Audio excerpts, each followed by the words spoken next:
This and all episodes of the podcast have been brought to you by our generous patrons over at Patreon, the DayZ podcast. If you're interested in finding out more about how you can support the show each week, then please click the link in the description down below to find out more information about Patreon, the DayZ podcast. Thank you for your support. Want to help support the DayZ podcast? Have you ever thought of having your own server, be it for DayZ or any other game? Well, Streamline Servers is now sponsoring the DayZ podcast. Yes, folks, if you want to help support the DayZ podcast, you can simply sign up using the link in the description down below and grab a server from this awesome server provider. I use them myself for my 2 servers here in Australia, and I have not had any issues with them. They're fast, they're prompt. The servers, they seem to be good value for me. And there's a lot more that you can do, whether it be a dedicated server, TeamSpeak servers, if that's still your thing, Minecraft servers, game servers, and they have servers all over the world. Network locations, they're based in Oceania and Asia, in Europe and North America and Canada. Folks, I have been very, very happy. I was using them as my server provider before I signed up to this agreement with them, as an affiliate with them. They offer DDoS protection, fast support, public network status and other features. And like I mentioned before, their servers seem to be quite reasonably priced. DayZ's all the way down here from $40.50 per month. And that's Aussie dollars as well, folks. Official servers hosted by Streamline Servers, rent or buy. It works fine for me, folks. If you want to do something to help support the DayZ podcast, then simply click on the link down below and find out more about Streamline Servers and what they can do for you and the community that you want to create. Dr. Big Money, how you doing, buddy? What's going down? So what are we going to call you for the rest of the interview, buddy? Doc? I think just Doc.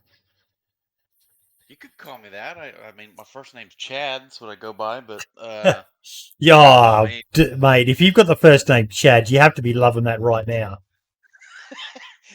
Well, it used to be funny. I used to tell people Chad is the #1 douchebag name all time, and then now it's like turning into this different, name thing. It's pretty funny. Just tell me your girlfriend's name isn't Karen, mate. Oh no. The other equally always named lady, which is Sarah. So yeah.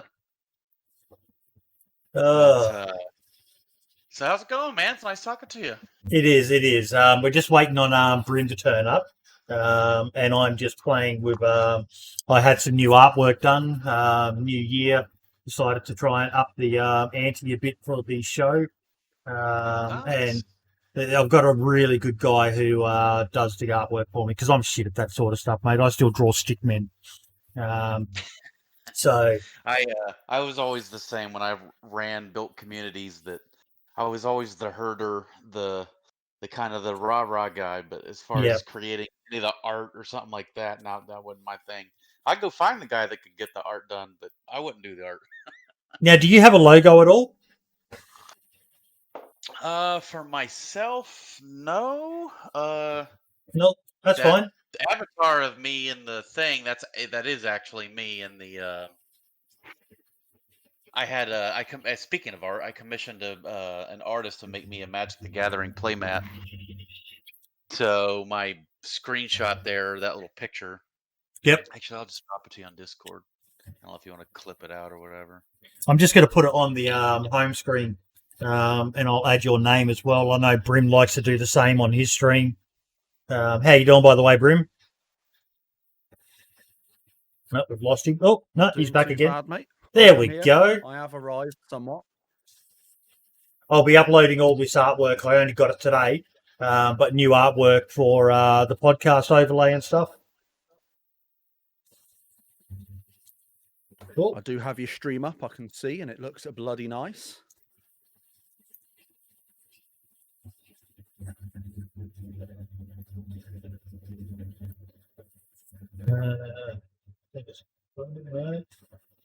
Is it shift?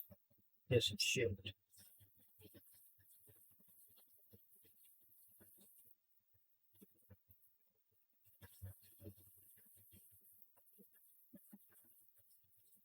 Yeah, I don't know if you want to crop any of that out or whatever, but that's artwork I had commissioned. That's me on the left.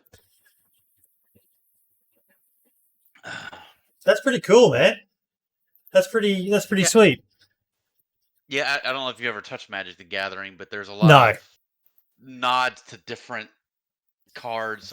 I played it like 20 something years ago, and I was stationed in England actually for the last 3 years until I moved back to the States a few months ago. But uh, my squadron that I was in, the guys all played it. And I was like, yeah, fuck it. I used to like it. You know, I'll do it to get to know the boys and shit. And then I just got hooked and fell in love with it all over again. What part of the UK were you stationed in, if you don't mind me asking? So I was at RAF Mildenhall. I was like 30 minutes east of Cambridge. Not a bad area. Not a bad Yeah, area. I loved it. I have a good buddy who actually we'll probably talk about helped me build the DayZ stuff. He's from London, and then another good buddy of mine that was a producer on DayZ, Matt Lightfoot, that you guys know, was out there in Manchester, and we got to hang out quite a bit. And that punk's now in Germany. Yeah, he abandoned us. Hey, I don't blame him. Got to follow the money. Well, yeah. And to be fair, it's not as much as I'm a patriotic as much as anyone else. This country ain't what it once was. So things are a little bit weird nowadays. I don't think this global situation we've got at the moment has helped. No, for sure. Agree with that. But no, I enjoyed living out there. It was great, especially meeting a lot of my DayZ friends that you finally get to meet your buddies, your real friends through the internet, but then you get to meet them in real life and hang out. So that was awesome.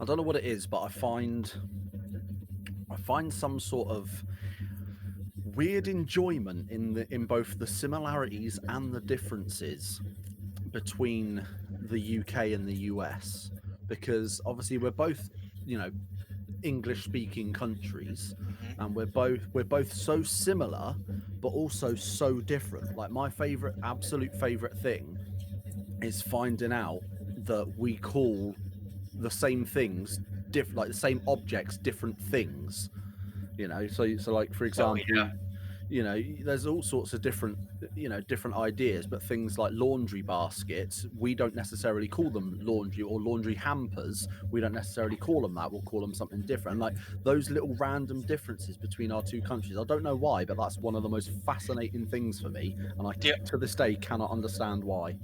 Do y'all say trolley? Yes. So, yeah, like, rather than shopping cart. Shopping cart, yeah. But so what was awesome is the job that I had my last year there, I worked with a bunch of Brits, and there it was all a bunch of ladies and shit. But the great thing about that is that British people were not largely as politically correct as, like, say, American women would be out there, because they would do and say shit that if it were American ladies, like, Yeah. like some would have gone to equal opportunity, and some would have been arrested, and like, oh, it's funny, but man, Yeah. we would have good times. But we would always talk about words that we would try to spell words too, and it was so funny because I like the it difference was between oh yeah. aluminum and aluminium. And that was one of them, yep. We say Z, you guys say Z. Uh, color. I always made fun of them and say, "It's not color, it's color."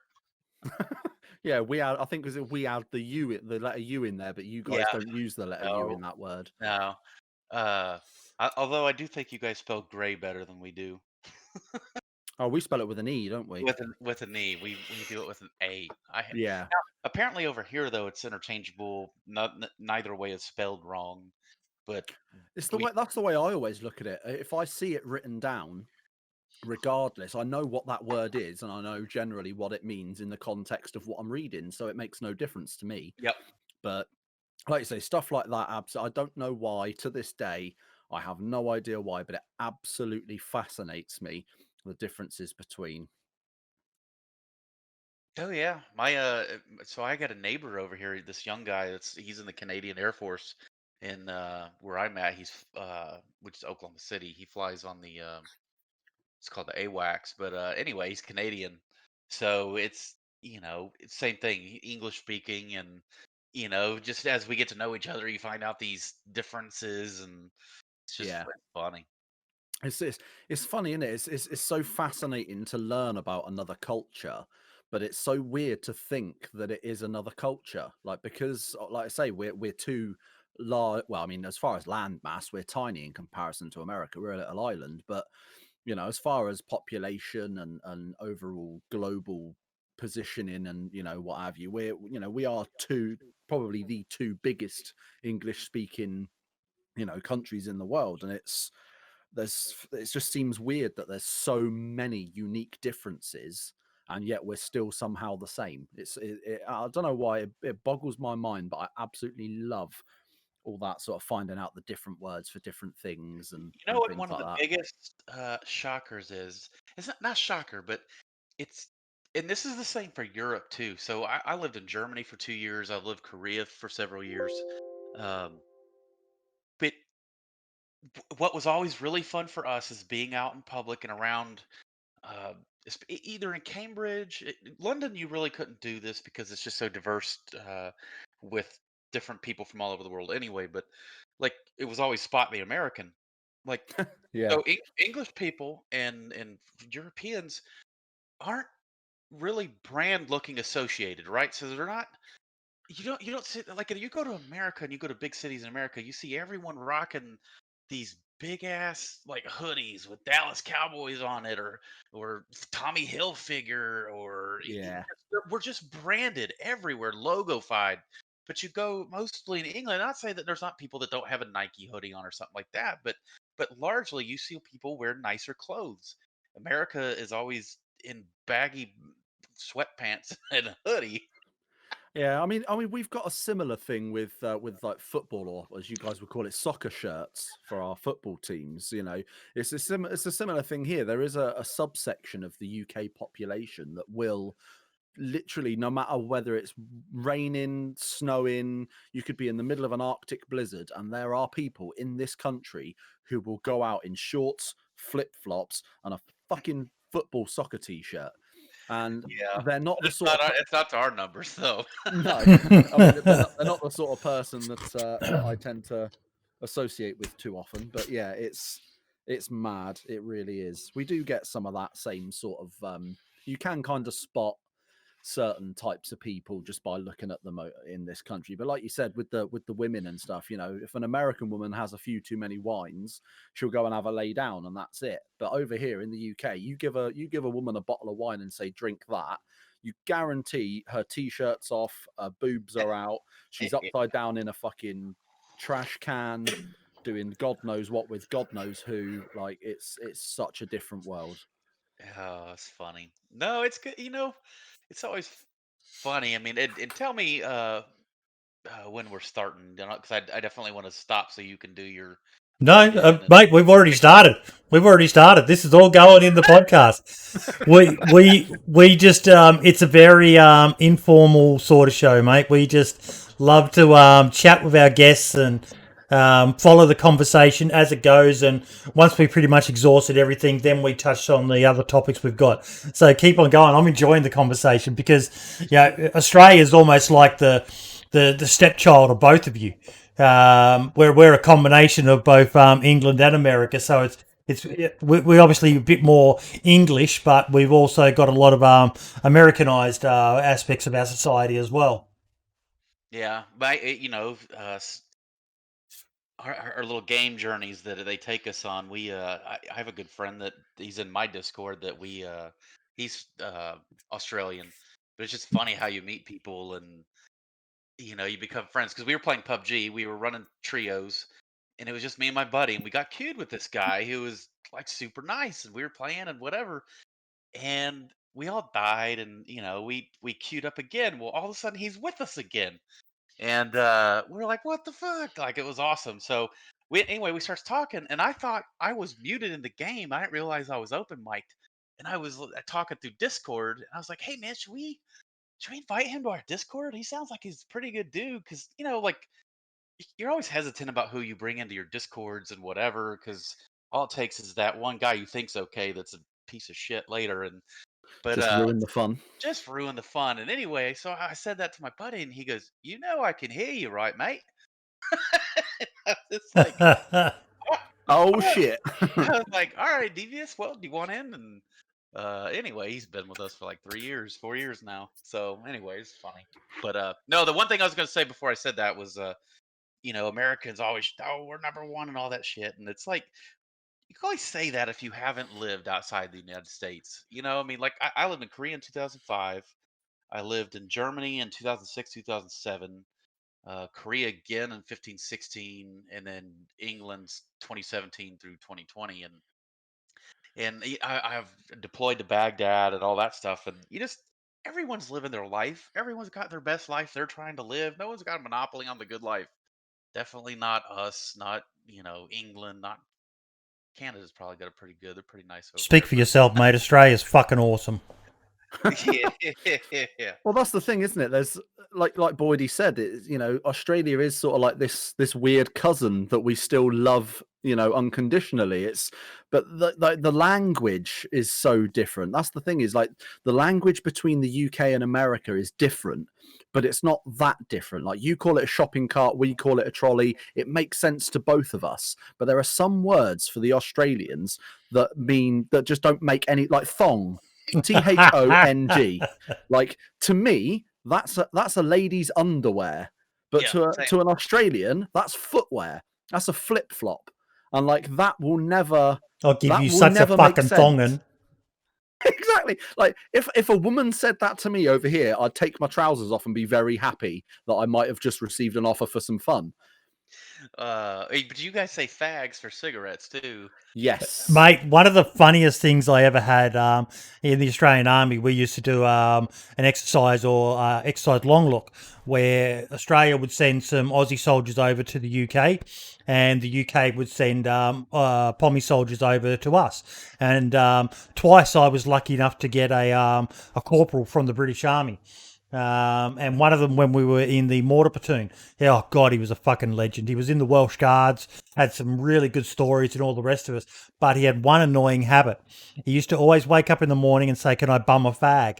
And I had to explain to him that in Australia, you don't put the word bum and fag in the military in the same sentence.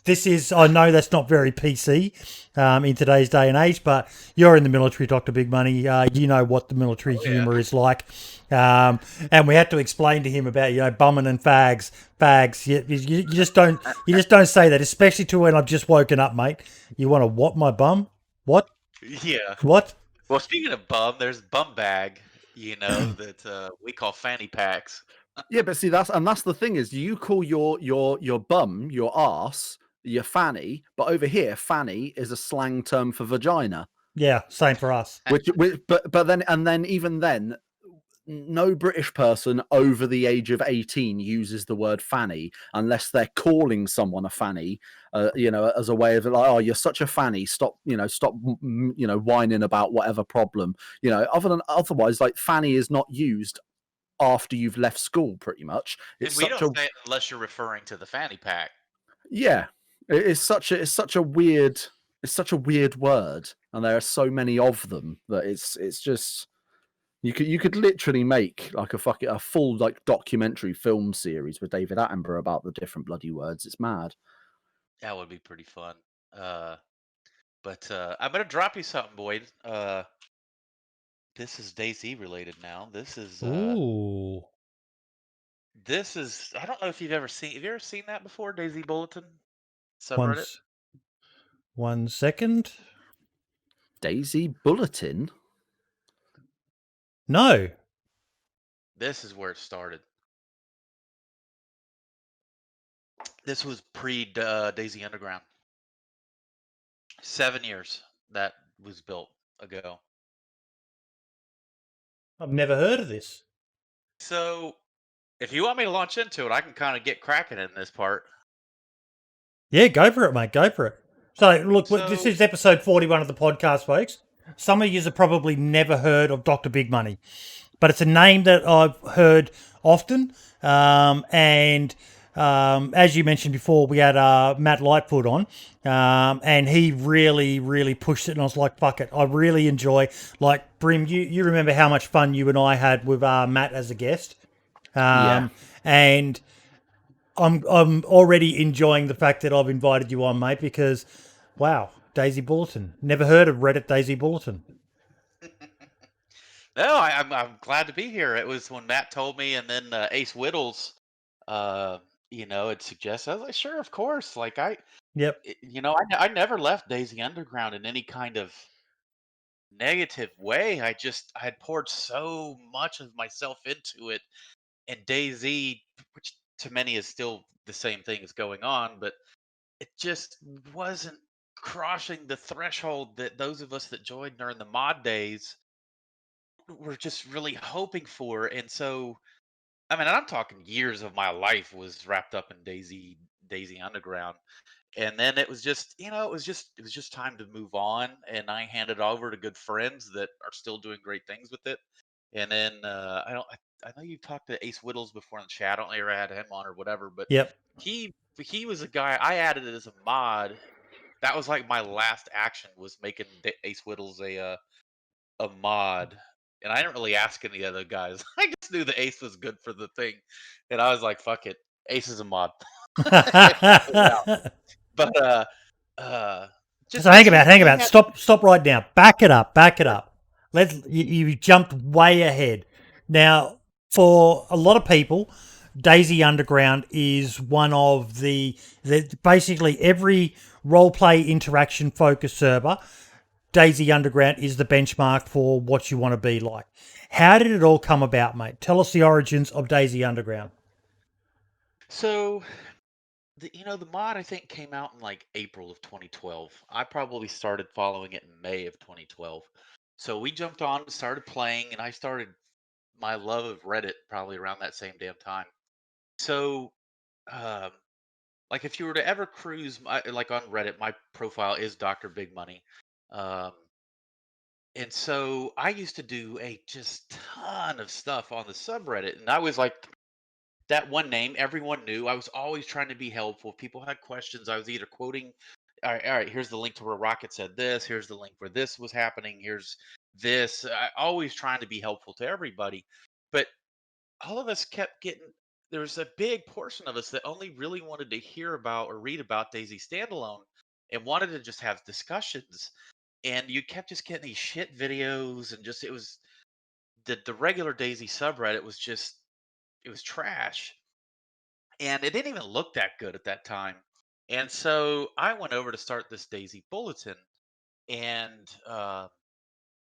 Buddy, the guy I was talking about earlier, who's in London now, his name was FPS Veteran on Reddit, but he offered his services to kind of help me take over the look of DayZ Bulletin. So we built it, and it was only discussion based, and there was no videos, no memes, no anything like that. So we started taking off, and a lot of the best people from Reddit back at that time, like people who really contributed to it being a good community, started rushing over to this because we were all, real friendly with each other and everything like that. So we all kind of merged over here.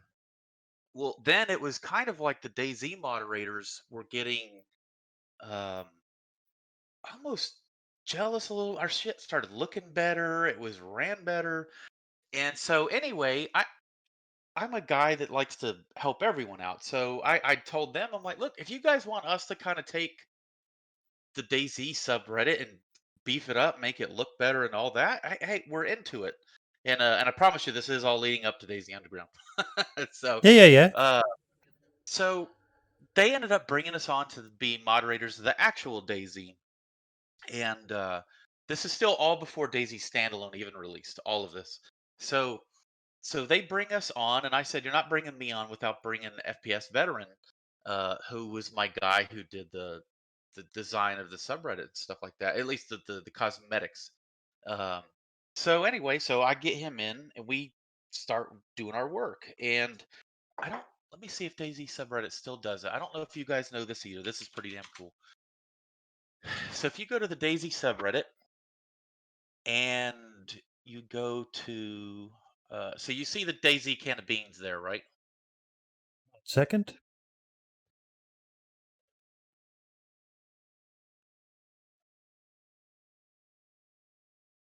Yep.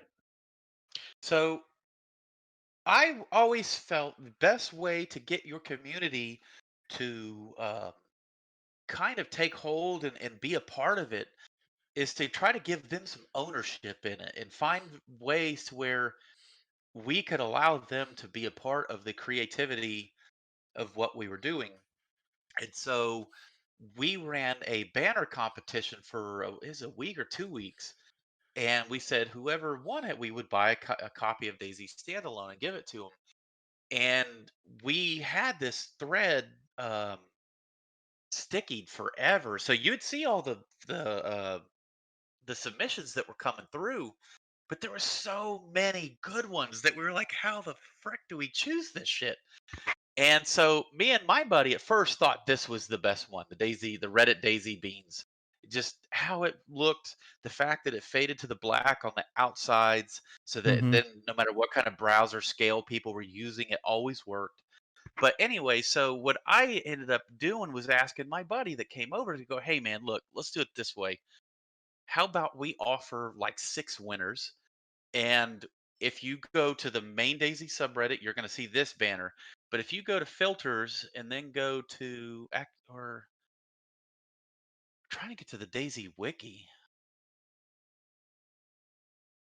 Is that can of beans is just so synonymous with Daisy as well, so it makes Yes. sense to have that be the sort of the focal point of that banner. Yeah, for sure. Actually, my other idea was like, if you hover over the snoo, his eyes look down, and then there's the drop down. No, I didn't know that. I don't use Reddit that much, but I just when you said Snoo, I was like, "What the fuck's that?" Probably the little figurine, and sure Yeah, enough, he's a his little eyes. figurine. Um, so I had that guy commissioned. So, oh, they changed it. So, here, I'll make it easy for you. This is the DayZ, the Wikipedia page, and this was another banner that we got.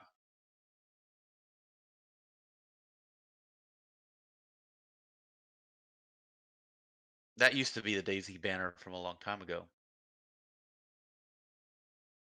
Is it the one I've got up? Shit, I'm just looking at you on Discord. Like I just Uh, see a picture of you behind a green screen. But anyway, I'll fast forward through that, so I'm not lingering too much. So we get there, but once I joined the DayZ moderation team, Matt Lightfoot and them kind of added us. There was a Skype chat, I'm sure Matt mentioned, that had all of the moderators and community kind of leaders throughout DayZ, and we were all in that Skype group with Matt Lightfoot, with Dean Hall, with Hicks, and all of that. And that was like the place where all of us resided. But there was always this vibe of, oh, me in my corner of Reddit, or oh, me in my corner of the Bohemia forums, I'm that moderator, get out of here, Reddit, you suck. And then there's the Steam forum moderators, they're the worst of the worst. And it had this weird vibe, and I kind of fucking hated it because it was like, guys, we all love DayZ, what the hell is this is stupid. And I was getting frustrated with the DayZ Reddit moderation team because we were always playing Mother May I, but those of us that were new were always trying to take it to the next level, and it was pissing us off that they didn't really want to kind of do anything that bettered the place. Um, so I said, you know what? I, I started the DayZ Underground, and on one night, it was like a nighttime or something like that, and I went and added so DayZ Underground is back then the only platform for it was the secret subreddit or the private subreddit. So you couldn't look at it, you couldn't anything. It was just this weird thing no one knew about. But what I did is I went off and added every person from that subreddit that I knew from the main subreddit that I knew was a great member of DayZ that carried its name the right way, that could be critical of it without being, because you don't want to be fanboy too far, but you don't want to be that dude that just shows up to subreddit that just criticizes just to criticize, and you're like, why the hell do you even follow this game? What are you doing here? Like, if Yeah. you hate it, move on, get out of here. So it was those guys that could always carry kind of both sides of the conversation, but we all knew we had a passion for DayZ no matter what. We all hoped what was best for it. And so I brought all of those people into the DayZ subreddit underground, and everyone was like, um, "What is this? Like, what have you added me to?" And at this point, we were at probably like 100 people. Um, and so the other big thing that really kickstarted it is that I brought in the moderators to help me shepherd it from the other pockets of communities, so that it wasn't just me from Reddit. It was Ross. Rossums is what he went by, but Ross was from I think he did Steam and maybe Bohemia, and then Pure Passion. I don't know if that's a name you guys recognize at all, but he's on the Hmm. DayZ Underground crew. Um, God, my buddy Ace, FPS veteran, and anyway, so there was a bunch of us that I kind of brought in that way, and we had an idea of what we thought DayZ was, and we all hated third person. We Yep. didn't want anything that was um, just we wanted that hardcore experience because we thought that's what DayZ was meant to be.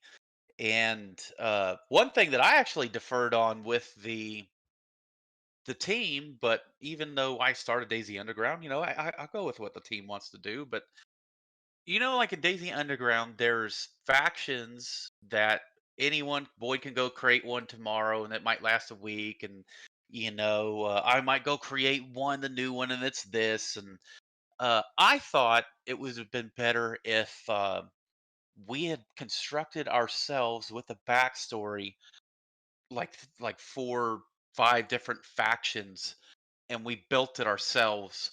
And people, when they came in, they could kind of choose one of the factions, and if people chose to do nothing, they would be on like the Vagabond faction or whatever.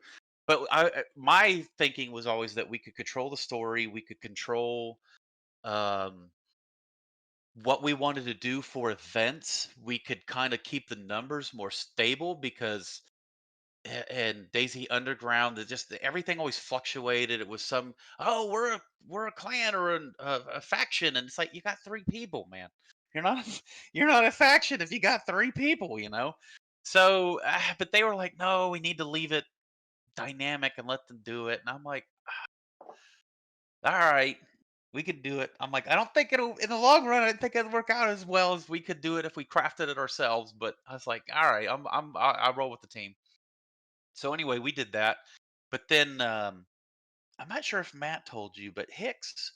So Dean Hall, Matt Lightfoot, and Hicks, they could always hear us talking about our plans in the Skype chat we were all in. And Hicks hits me up one day in the background. He's like, "Dude, why don't you just ask me for a server?" Because we were paying for our own vanilla server, but private servers weren't a thing yet. And I told Hicks, I'm like, well, I mean, it's not something I thought that I could ask for, so I didn't. He's like, do you want a server? And he's like, do you want to be the first private server?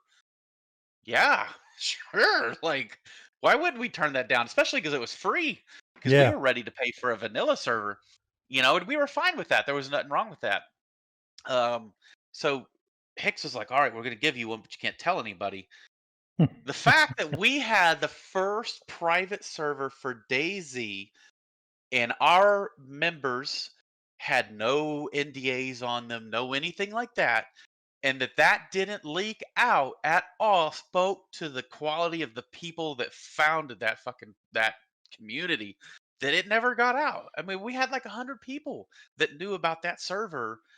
This is like 2013, and it never got out, and it was awesome. You know what I mean? Like, but what ended up, it was in the long run, it was really actually it was almost more of a hassle than it was really worth having the first private server, because it, if you have your own server, you can go to the company that makes it, or that hosts it and runs it for you and do that, and they've got a team that can be there to support it. Well, Hicks was the only guy that supported our private server, so Hicks is a busy developer. And Yeah. it was always like, hey, Hicks, there's something wrong with the server, and he's like, fuck, it'd be like, so eventually we had to like start shifting who would go to Hicks because we didn't want like just me getting all the punishment of asking to fix the server because something's gone wrong because he's the one that maintains it for us. So, but anyway, I mean, it was still cool to say we had that first private server, but we just when it started to, there was the whole, oh, do we allow kill on site? And it was like, of course we allow kill on site. That's DayZ. Like, why would you? We're not a Skittles and Rainbows community. No, this is anything goes within reason. We just hope that people use the in-game communication and try to make it more of a fleshed out world, that it wasn't just okay, bam, kill on site, done, but more of interaction uh propelled, and so we tried to have events that would do that to kind of kick it off. And I think the word you're looking for is it is something that I've always associated with DayZ Underground is organic interaction. yeah, for sure. um What happens and we had happens. all the right people to start it because we added all the people from the original DayZ subreddit and the moderators, because and when I say moderators, I mean throughout all the communities, because those are the people that truly knew what DayZ was supposed to be an experience. And it wasn't the Call of Duty kiddies that were coming over to just check out DayZ, the Arma 2 mod, for a few months before they moved on. It was people that really bought into what that base concept was at the heart of it. And so because that community was founded on that, and that we chose to always continue to be selective about who got in, because you couldn't we just said you can't just come join it. No, we have to know that you have the passion for DayZ, but that you understand what it should and should not be. We're not looking to have a million, like, if new things are coming out, if you think that the DayZ Underground trajectory should be that of more loot and easier path to do this, and you don't have to have this much food or this or that, then this isn't the community for you. If you think it's harder to survive, harder to live, harder to make it to that 1 hour, 2 hour, 3 hours game experience, and that exploits are basically the third party cam, which people go, it's not an exploit, it's the developers that whatever, get out of here. It's bullshit. So, but anyway, so we took it that way. It was always leaning into the harder, and everyone that was in our community at that early stage, which was 100, or whatever, we all bought into that. And so I think that foundation propelled it, and it was always people that bought into that mindset that kept joining us over and over and over. And then it just, by the time I left, I think we were probably only at like 6,000 members. I mean, so it still wasn't the Well, quote just quickly, juggernaut that had if come. I jump onto where is it? Oh, I Actually, did go have to the DayZ subreddit Reddit. too. If I click on your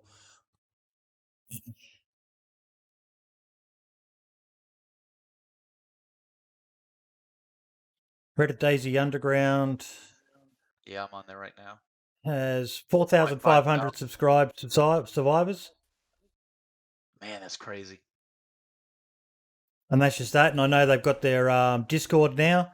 Am I still in it? I haven't played on DayZ Underground in quite some time. It looked like I left it too. I was in it for a while. But I mean, like, so many creators that are household names for DayZ can trace some of their origins, and I would even say some of their success, to stories that they were able to put out from DayZ Underground. I know the Running Man, Mr. Blackout. You'd probably know a lot more names of people who joined the DayZ Underground community and were able to have some amazing adventures on those servers. Yeah, it was great. But what was funny though, you say names, like, but back then people weren't names. People weren't.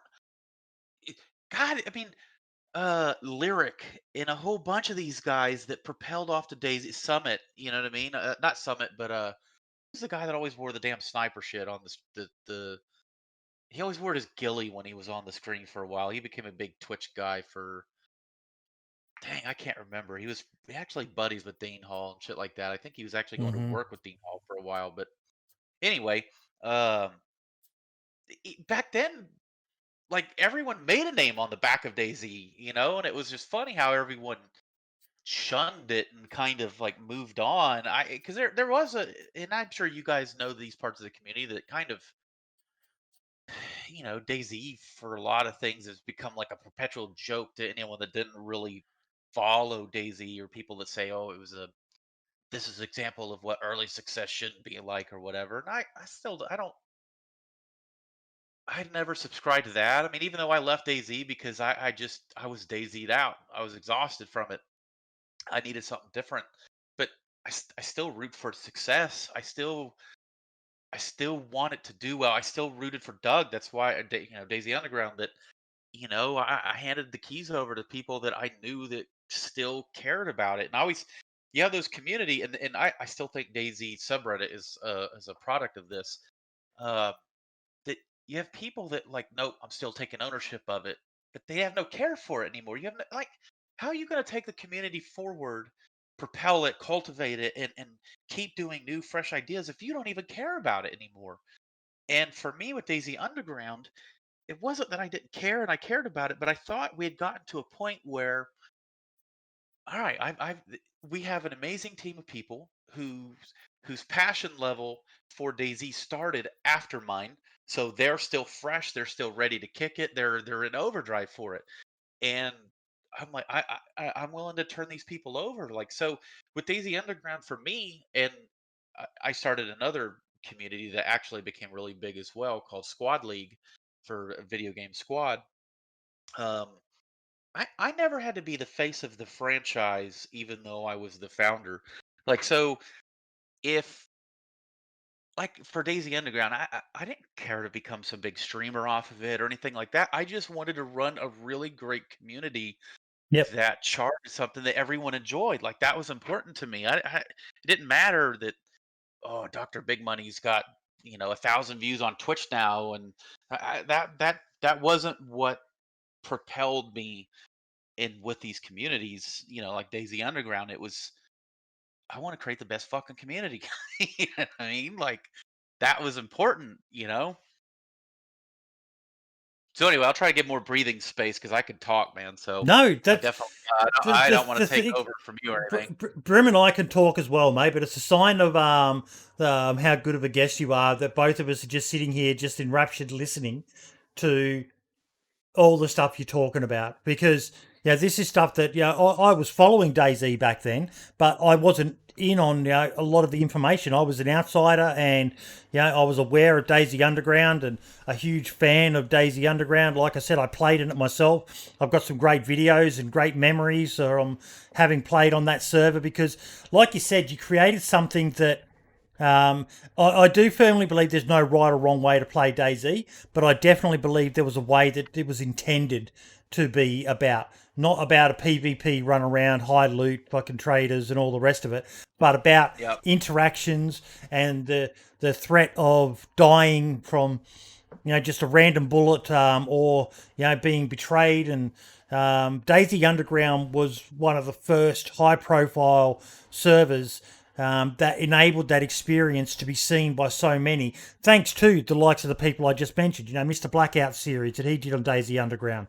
The Running Man's got some great videos with he has great videos, definitely. Yeah, from his times on DayZ Underground. And that's just two of so many people who were able to get some amazing content and show people that DayZ isn't like, another game you just mentioned, Squad. Fucking amazing game, very intense.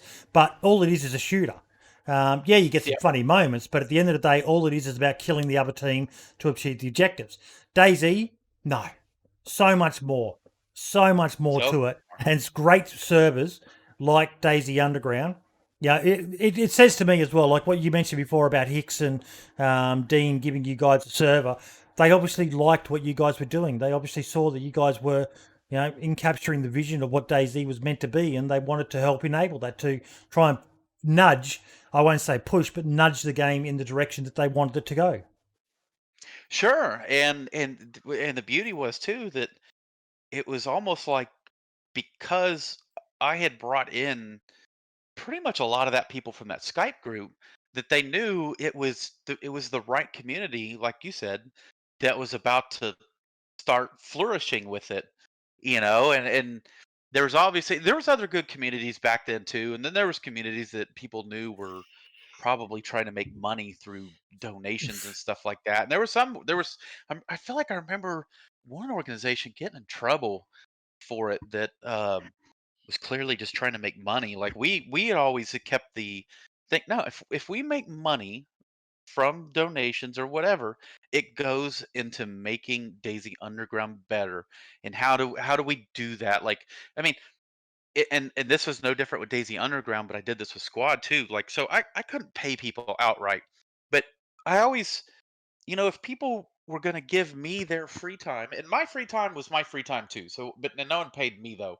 But I always would find ways to show my appreciation. So I can't tell you how many games I've bought for people.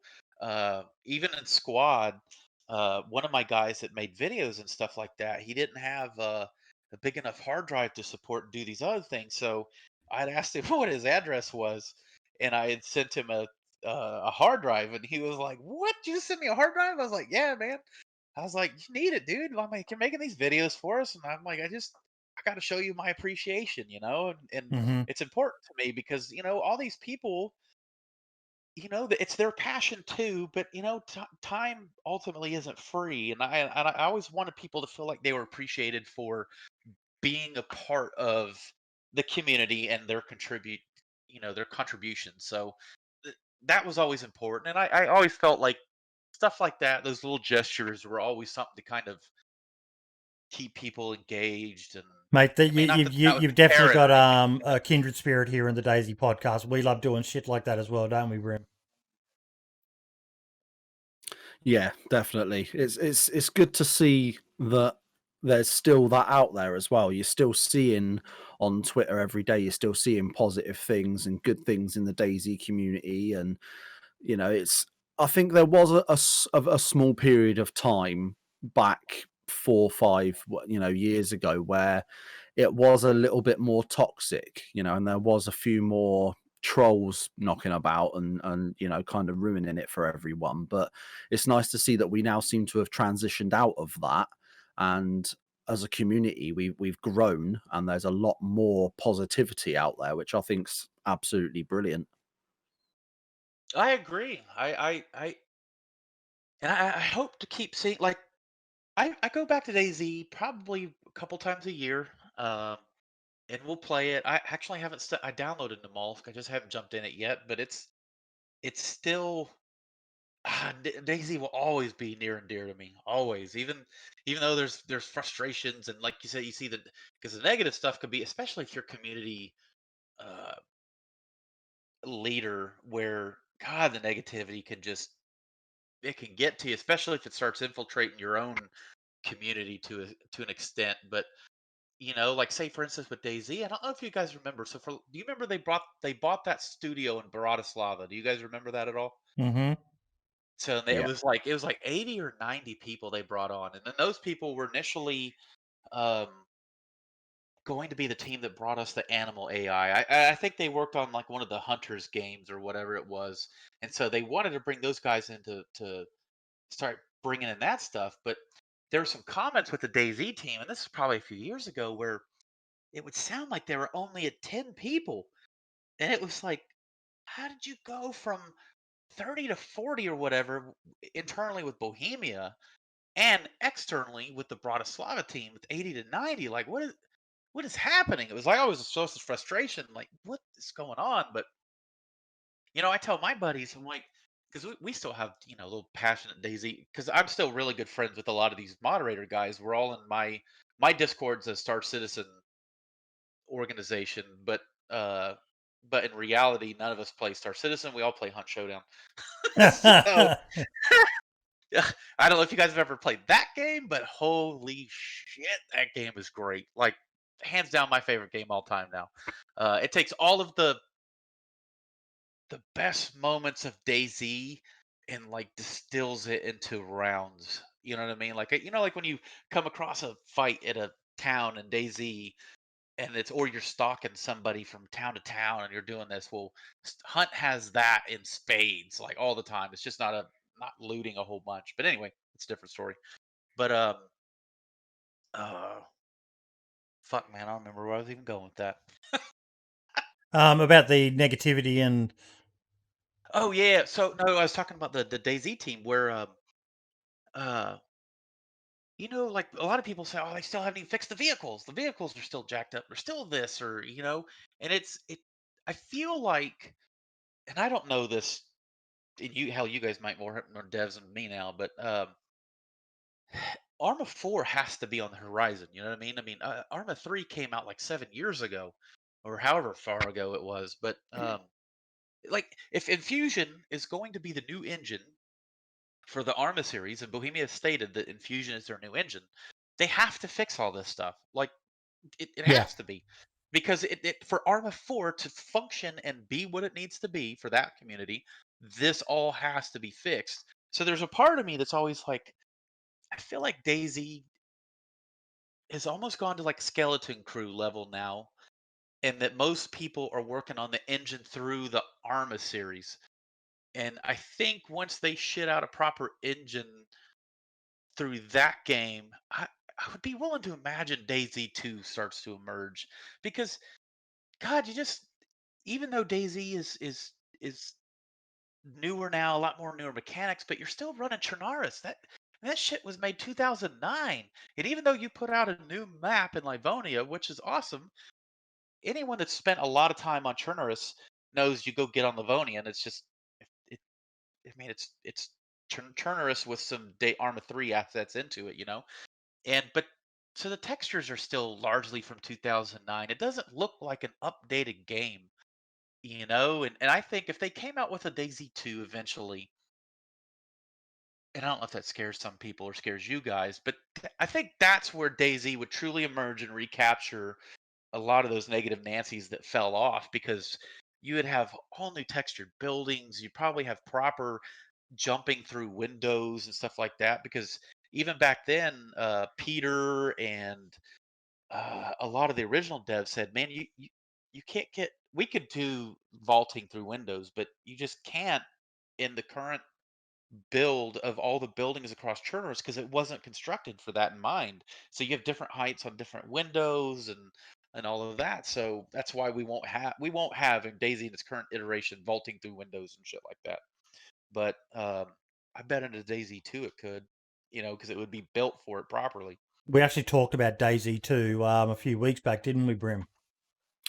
We did, yeah. And Marx is bringing up a good point in your chat there as well. Agreeing it's going to be interesting to see if the graphics will get an update with the health update. So I put out on the podcast TikTok recently a 5-part video series. It's only about 3.5, 4 minutes total overall, but it's clips of them talking about I think was it Scott talking about the future of DayZ for 2021, and it was basically Scotty, who is the head of PR, essentially the community manager for all intents and purposes, basically saying that for 2021 they're going to keep up what they did for 2020 as far as their schedule for new release updates and 1.11, 1.12, etc.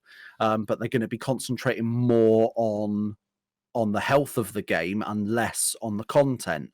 So if you look at the 1.10 update, obviously 3 massive changes came in that one patch, which was obviously the broken limbs, the clothing installation, and the perishable food.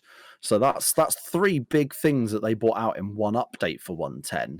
So I think what they're going to look at doing now for 2021 is still keep updates rolling out regularly and have at least sort of 4 updates for the year, but have more of a concentration on fixing the cars and ironing things out so that it's a more healthy base to then add bigger, better things into the game that that otherwise they wouldn't necessarily be able to. So, as great as 110 was, I think the future for DayZ is going to be incredible. And like you say, if they're working on, Armor 4 or whatever it is they're working on, if they're gonna have a tried and tested system for that game and it works better and they can do something with DayZ along those lines and learn from that, then DayZ's gonna, whether they carry on with DayZ or whether they do a DayZ 2 or whatever they do, it's gonna be a great couple of years in the coming, in the next couple of years for this game. There's a lot happening, Doc, that basically they said that the idea, pretty much it became apparent the idea had been discussed, and that's pretty much all it ever was an idea of DayZ 2, and it was dropped pretty much straight away, and the focus is to continue on DayZ itself. That's not to say that, maybe a couple of years from now they might revisit it, but yeah. But I think what they would do then, if they didn't want to carry the DayZ 2 moniker, which I would prefer it, just as DrBigMoney private citizen, only to kind of, if you did a DayZ 2, could you do a jump start on the fresh eyes perspective, fresh, people giving something another shot? If it's just DayZ and a new map that they released, then we're probably just muddling around with a lot of the same community. You know what I mean? But you slap a 2 on there at the end of it, and you probably got a bunch of growth outside of the community that is going to be there anyway. You know what I mean? But otherwise, like Livonia, was what, $10? I mean, I bought it the second it came out. But I mean, you would do it that way, and if it was a brand new map, new art assets, all that, you'd probably have to charge more for that than you would Livonia, because you'd have to be paying for all the artists that build all the assets and all the stuff that comes along with that. But I always just felt like DayZ 2 would give a more of a fresh start and allow people that bailed on DayZ might go, I'll give this a shot. I'll see a DayZ 2. There's a lot of that happening now. There's a lot of that happening now, mate. When you've got the likes of Shroud, XQC, Lyric, Summit, 1G, all coming back and playing the game, and for the most part, other than Summit's rant about trees, the feedback has been pretty positive, and a lot of people. You've only got to look at the different forums, in particular Facebook, which kind of surprised me because everyone keeps saying Facebook is dying, but there's barely a day goes past you don't have a post from someone saying just bought the game, saw it was on sale or whatever. I'm struggling. There's still surprisingly, and I've got to give it to them, Doc. Bohemia know how to make games that fucking last. Armor 2. Oh, yeah. They build a game, and it's kind of, we're diverging a bit here, but it's kind of one of the beautiful things about Bohemia is, love them or hate them, they know how to make a good base core game, which I know there'll be people who will say fucking DayZ's not stable and all the rest of it. Brims laughing. But they know how to make a good game that allows the community that loves that game to then improve on it. Hugely so. God, I mean, when mods finally got opened up for this, I mean, hell, there's some people now that probably won't even play it without the because of the expansion mod. Yeah. I've played with that one. I mean, God, you can hardly. I don't go play vanilla. I try to go find the communities that take it more towards the like DayZ Underground, that take it more towards that serious side. But definitely, God, the modding with it definitely allows their games to just live on. I just saw in chat Mazgiel saying DayZ in virtual reality. That would be brilliant. I would love to do VR, but I don't have the space. But I mean, I don't know if they'll ever.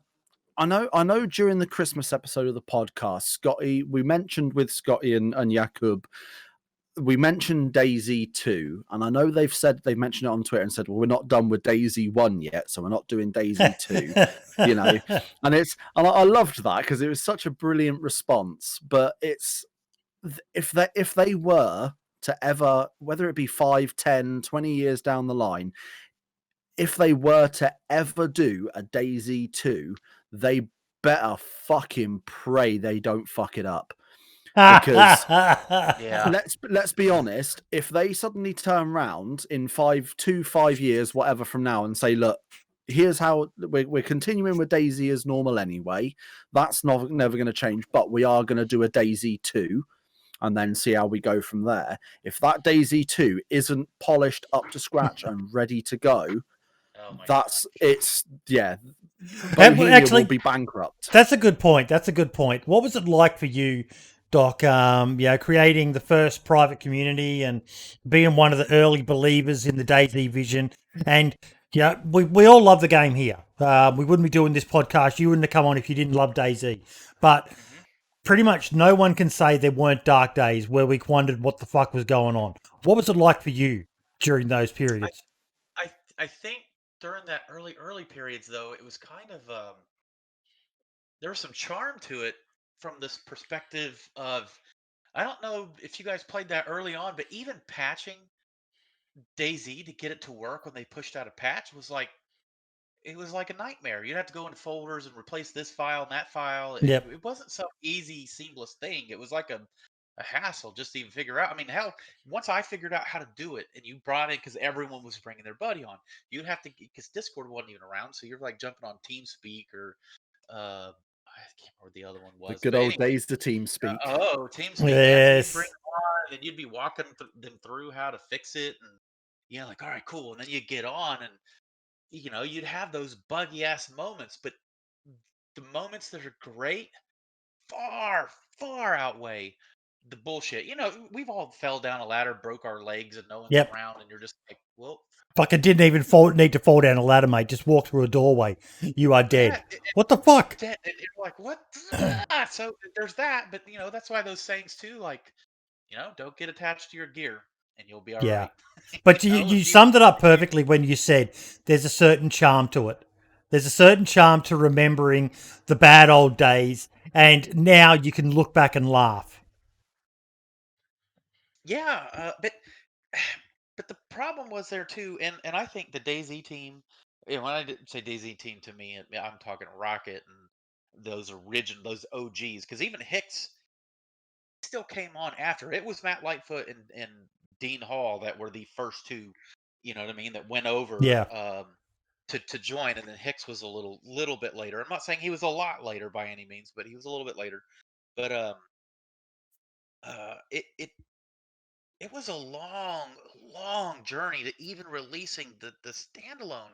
But they might not even have ever wanted to release it. It was just that the community was at such a fevered pitch about to fucking riot. Like, everyone was like, "Give us the goddamn standalone!" Like, I mean, Yeah. it was, especially these mods. It was like, calm the fuck down, everybody. Like, the world's gonna be okay. So anyway, they released it, and everyone was like, "This is." I mean, once the people got over it a little bit, because I don't know if you remember, like, how much. I think, what's it called, True Sky. Mm-hmm. Like, Yeah, because True remember Sky. Arma 2, yeah. So Arma 2 Sky was that kind of, just a box, that they had or whatever. But then they had True Sky that came out with DayZ that changed the feel of it big time, and that was huge. But once some of that kind of wore off, people were like, "This doesn't have all the features even the mod does. Like, what is Yeah. this?" What we have? We And had the so, Mosin, the M4, AKs, a handful of pistols, yeah, the and so SKS.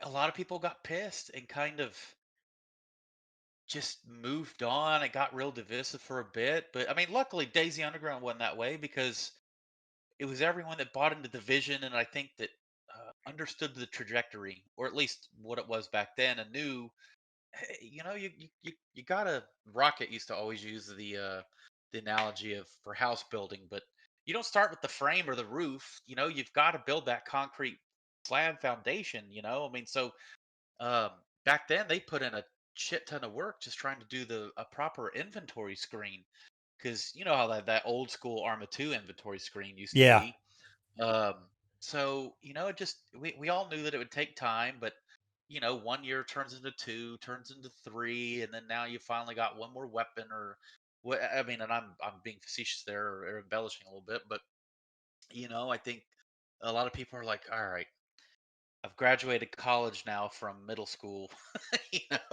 It's time to go do something else, But for me, I always, like I said, I hand it over to great people. I still love DayZ. Otherwise, the hell, I wouldn't even want to really be on this thing. Um, I root for its success, um, but I ended up joining Squad, and hell, I almost became part of their development team running the esports side of it. But what you were saying earlier, I'll say this to it: Squad is definitely just an FPS, but the idea that I had for it was that had never really been done was having clan versus clan matchups, and we would stream them almost like boxing events. Yep. And we brought out artists that we would make posters, boxing poster type things, and we would take clans logos and would one of these devs knew how to turn a logo into like an embroidered patch looking thing, and they were professional looking. And so anytime a real clan came in, we would have their patch or their logo turned into a patch. So then all of our art was consistent across all of our like promotional stuff. It was always this embroidered patch looking thing. And God, everyone that ever played the game with us would always say there's nothing like playing squad unless you've played for Squad League with us. Because what we would do is we would have camera people on the stream, and we would jump from team to team, and we would be listening to their squad comm. So it was always a way of trying to elevate Squad for people to hear how the game is really meant to be played. Kind of like the same thing with DayZ, but these are people that really know how to communicate, really know how to coordinate attacks on uh, buildings or points or whatever. And we would just fly around and capture that, and then we would follow different squad leaders for a while, and you'd hear all the squad engagement, squad leagues, and or the excuse me, squad leaders. But it took off. The devs gave us $5,000. We were going to buy coins for everyone, like military type uh, Yeah. congratulations coins to spread out to that. Anyway, I'm not trying to go down the squad route because I'm done with No, no, that no. shit. But I'm a genuine uh, fan of Squad. I think it's a sleeper game that one day, you're going to have the likes of Shroud and fucking Summit and Lyric and God knows who else get on, and people are going to see that this is an amazing competitive shooter game that has, the mechanics of it are fucking amazing. Absolutely amazing. So I don't mind talking about Squad, mate. Well, it's Well, funny so you but say that as well, go ahead, because sir. I actually saw a few, well, I think it was maybe a week before Christmas. Sacriel was on. He was streaming Sacriel, that was the name I was thinking of earlier. on Twitch front page as he quite often is, and he was streaming Squad to like 4,500 viewers, I think. Yeah. So it's like I say, it's not a game that's really taken my fancy. It's not one I've played. But it's getting there. It's definitely getting there. And considering I've looked into it a little bit, considering like the development that it's had and the time it's taken to get it, and the development cycle for it, like it's done very well so far, and it looks like it's probably going to be pretty good in the future as It's well. probably, I I think was seeing a comment there. DayZ needs to step up the gunplay mechanics. Squad would be an amazing game for them to take inspiration from, wouldn't it, Doc? yeah, for sure. I personally though, what me and some of my guys that were former DayZ people, we would prefer DayZ went more of a Hunt Showdown route.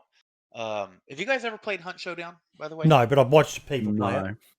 No. Same So here. so Hunt Showdown, the gunplay, the atmosphere, like oh my gosh, if DayZ could take some of the atmosphere from Hunt, holy shit! Like, and we recommended this long ago with DayZ. Like, DayZ needs birds, and it needs Yes. like little patches of birds on the ground or sitting on fences that say you don't know. You come around a building and you startle these birds, they fly off. Yes. Well, now I see that from far away and like go okay, because on the DayZ subreddit we had these like I built this huge suggestions thing, right? And all the suggestions were centered around uh, player interaction or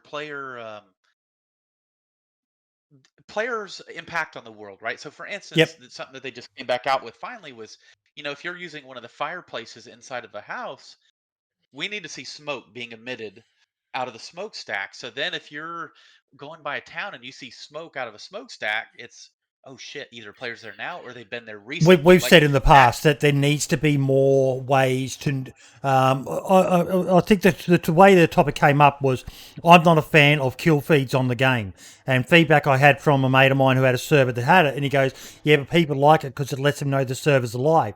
Me, I'm like you, mate. I like to find a piece of paper and go, "Someone opened a box of ammo," or "Someone opened something here."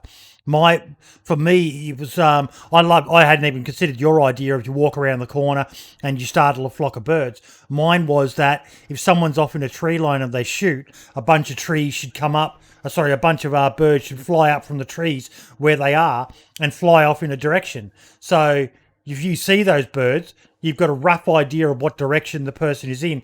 And if you happen to be looking when the shot's fired, you can see where the potentially, because the birds are going to, probably 100 meters either side, fly up in different directions. So it gives you a general idea. I love things like that. It makes the feel world lived in. Like there's another one of my top posts on Reddit all time is I put, and this was 6 years ago, but it says this is what we should expect from sounds in the game.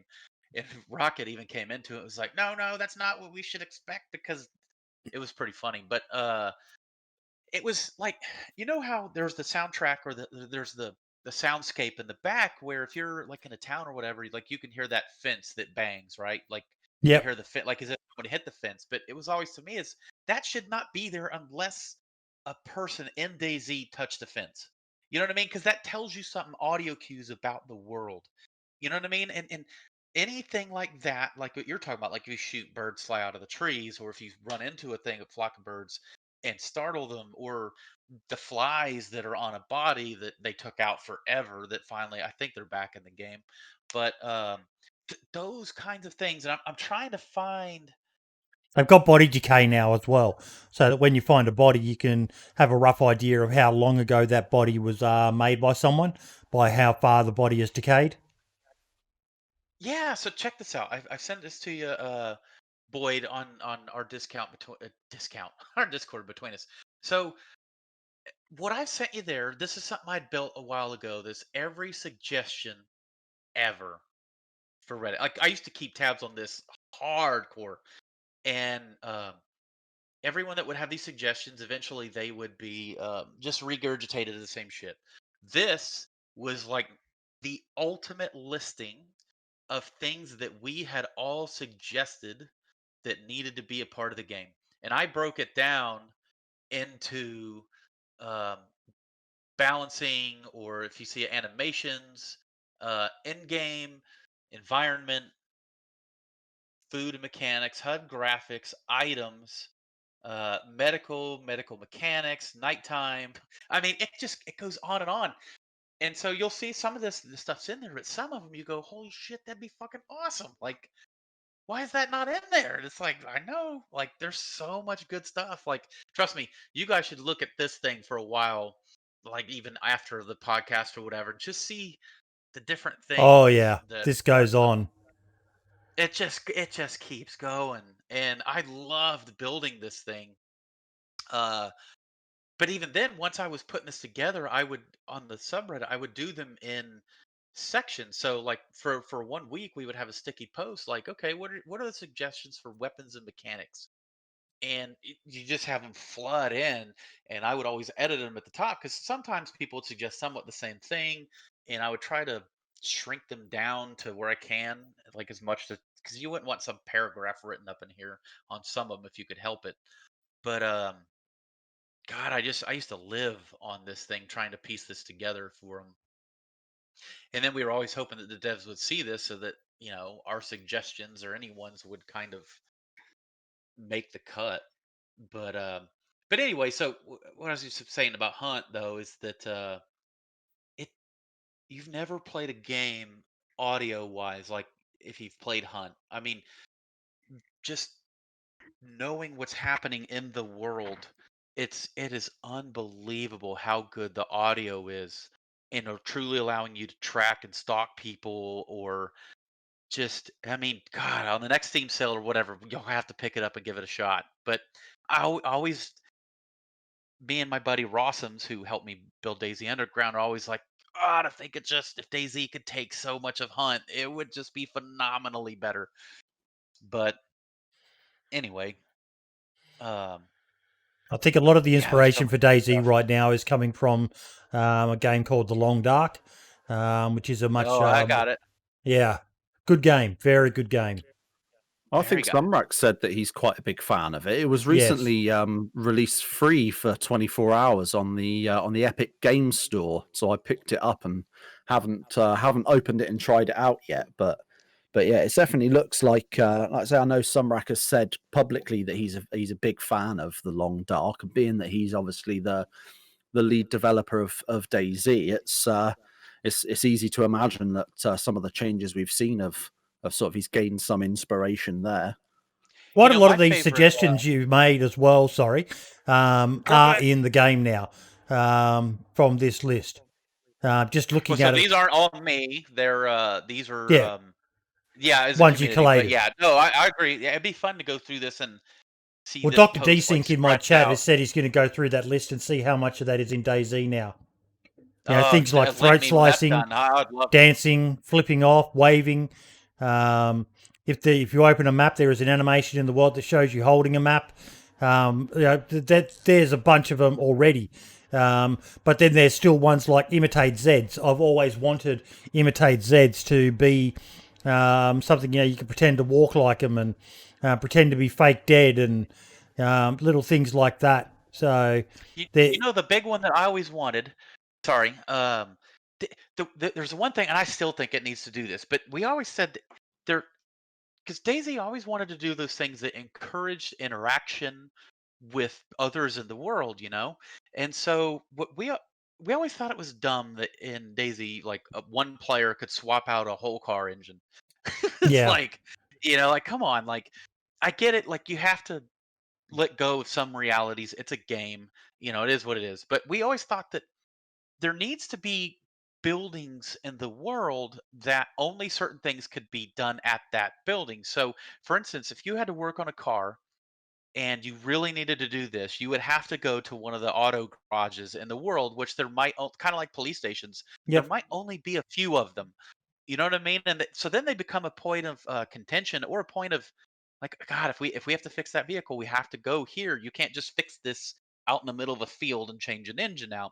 Like, you'd have to find a way. We always said you had to be able to push a car, which I get that would be probably kind of tough from a physics and a coordination standpoint of how you would do it. But uh,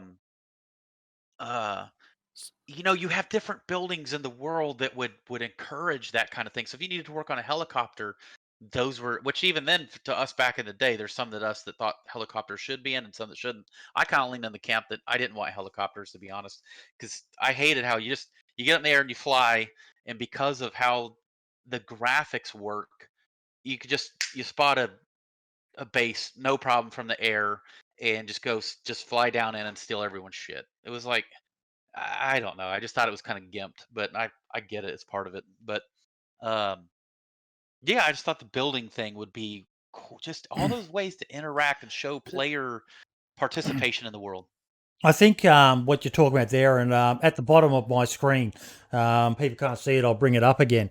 But you've got the environment section and endgame. Electro power station can be restored. Environment, all buildings enterable. Sewer system under a few of the major towns. And I think this goes back to what you were saying before about if they were to do a DayZ 2. One of the main reasons, even if they don't do a DayZ 2, but they do need to look at the map, because they're very limited from what I understand, Brim. They've said in the past they can't build under the map. They can't build things like sewers and that. And that would be fucking amazing to have sewers and tunnels that might... imagine a tunnel that connected the Northwest Airfield to Commence Military and stuff like that, or Tizzy, and yeah, just... Oh yeah.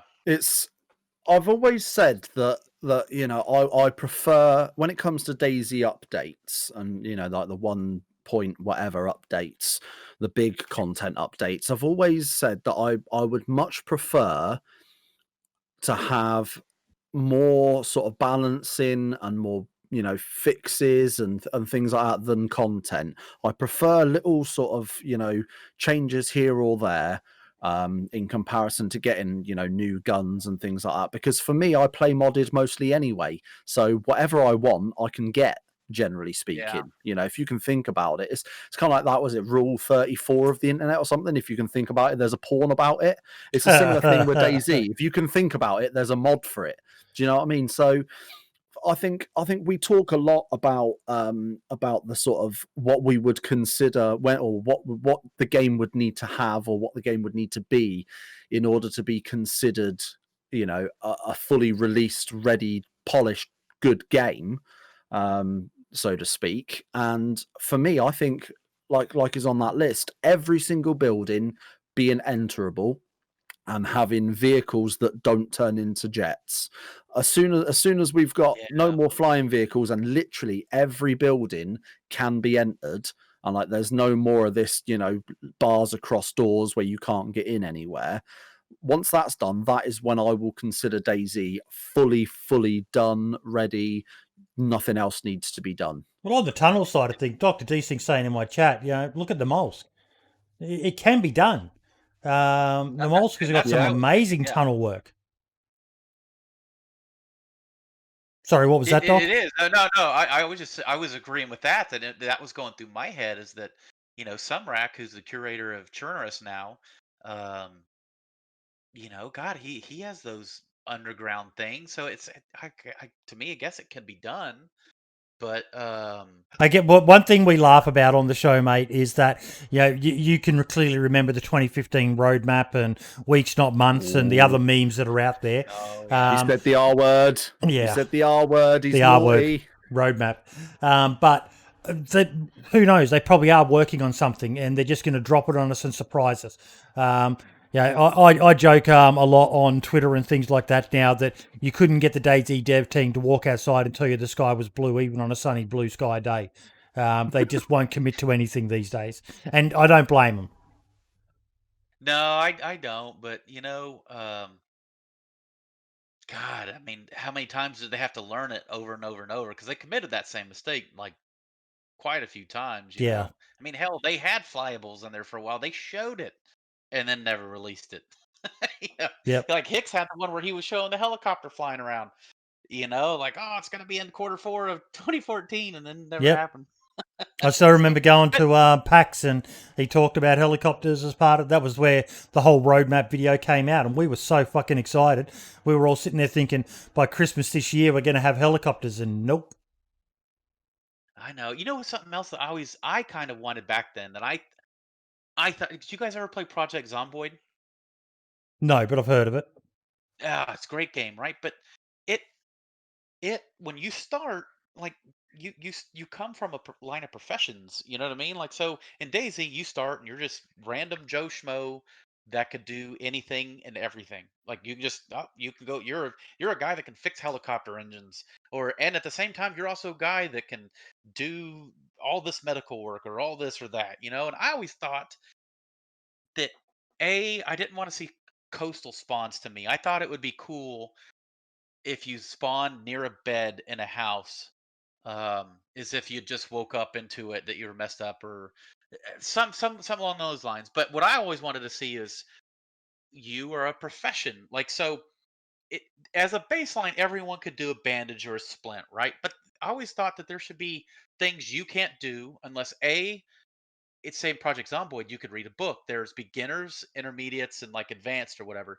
And so you can't do like, and to me, this always would make your character, the life of your character, more important. Because, like, right now, if your guy dies, you only cared about the gear you've lost. The person itself. Now, I know they talked about soft skills and shit like that for a while, but um, um, that character dies, you just hope you can make it back to your gear in time, or your buddies live to support it, and so they can store your gear for you and hide it, and you just run back up and catch up, and away you go again.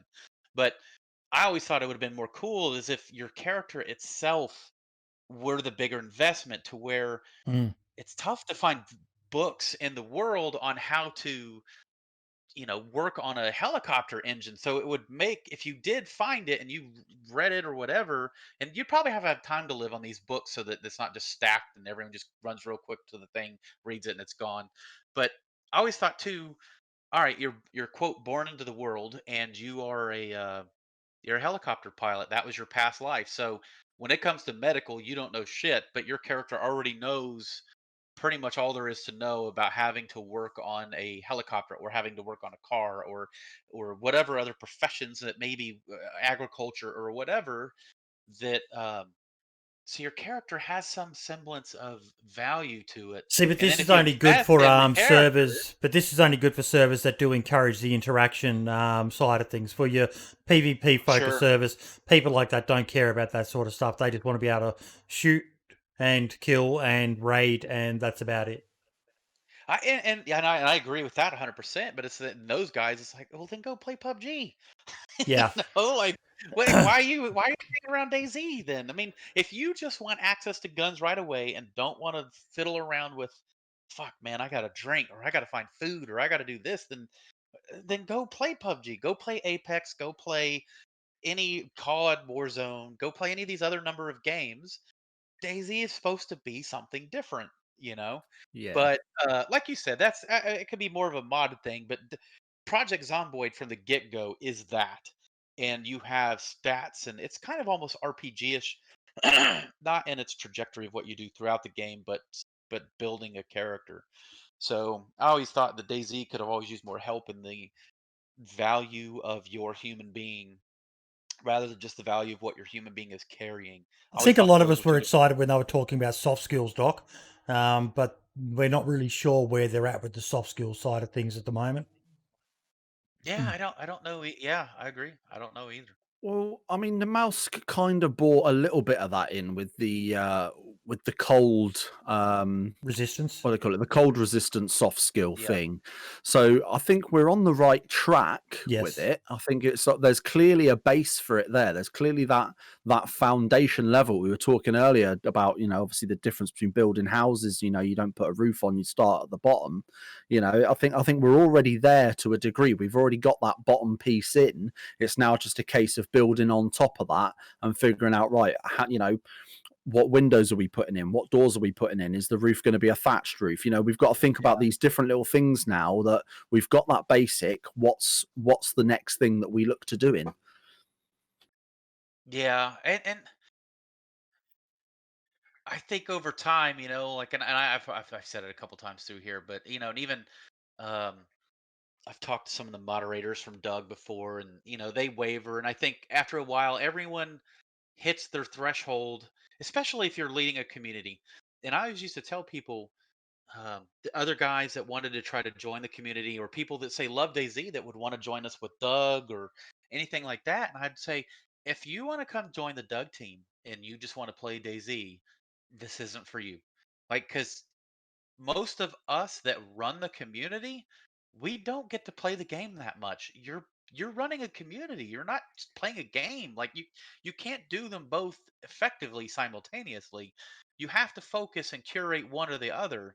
I mean, now we would play DayZ if we were running events and doing things like that, but God, most of my time was spent typing up stuff, responding to communities, trying to figure out where we want to go with this, and do this and that. And it's less about actually playing the game. And I'm I sure you think guys, your communities Brim know helps that. with a server. I've got a Yeah. server in the background, and then we've got the podcast, and we stream. And I just don't get as much time to play DayZ now as I used to before I got involved in this. But you get involved in the stuff behind the scenes because you love DayZ. Yeah, and you love the community, and you like fostering the community. I mean, hell, look at this podcast you guys are doing. And this part of it becomes something you're passionate about the subject you're passionate about, and it it takes on its own level of fun and enjoyment. I mean, you're still involved with DayZ. You might not get to play it as much, but you still do, because you got to keep up with it, and obviously it's the thing that brought you to it in the first place. But after a while with us, I mean, it was always, I mean, we would take hours and hours of typing and talking about like how we were going to run events. Did you guys ever hear of the faction Chinastraza on DayZ Underground? No.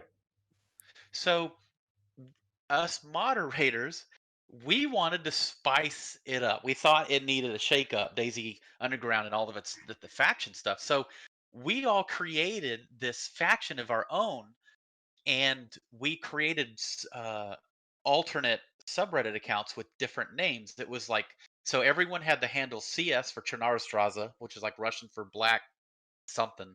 And then it was like, so it was CS underscore, and I was like Leonin or Leonid. And everyone had these different Russian names. And when we would talk in the subreddit DayZ Underground, we would always talk in this like broken ass Russian type English. And but we would act like we were the big oppressors of the server and that we owned and bullied everyone. So then it became this thing that all the other factions like kind of tried to organize against Chernarstraza, and we said we own this town. So we did all this leading up to an event we ran at Zelenogorsk. And so I had two different accounts, and I had purchased another copy of DayZ just for this event. And so we were setting up this event. We told everyone they needed to be on and in Chernoris or Chernogorsk, like at this time. So we, all the mods, and there was probably like 8 of us that were in the quote in the faction, and we're set up at Zelenogorsk. And my alt account was stripped down to nothing but underwear and a note. And we found this like huge Russian orchestra sound. Oh, I had a walkie-talkie on me too. And Mm-hmm. so I had my, caps lock on or whatever to try to make sure that I was blasting music. And I was told to go run through Chernogorsk or Cherno with the music blaring with the note on me. And this note was going to try to tie everyone together to get them to come fight our faction up in Zelenogorsk. And it was going to be this big battle thing that would make everybody try to band together to fight the Chernarstraza guys. But so I had where my alt account started, and I get the music pumping, and all of us are in the background TeamSpeak laughing our asses off because we're like, all right, here it goes. So I go tearing off down the hills like northwest of Cherno, like by the hotels and stuff, and I start going through the forest towards it. Well, turns out there's one of the faction guys that were right there that were like, hey, what the fuck? What the fuck? What are you doing? What the hell's going on? And I'm just like, I have to go to, Cherno or whatever. And anyway, I start running. I just leave them. They shoot me in the back.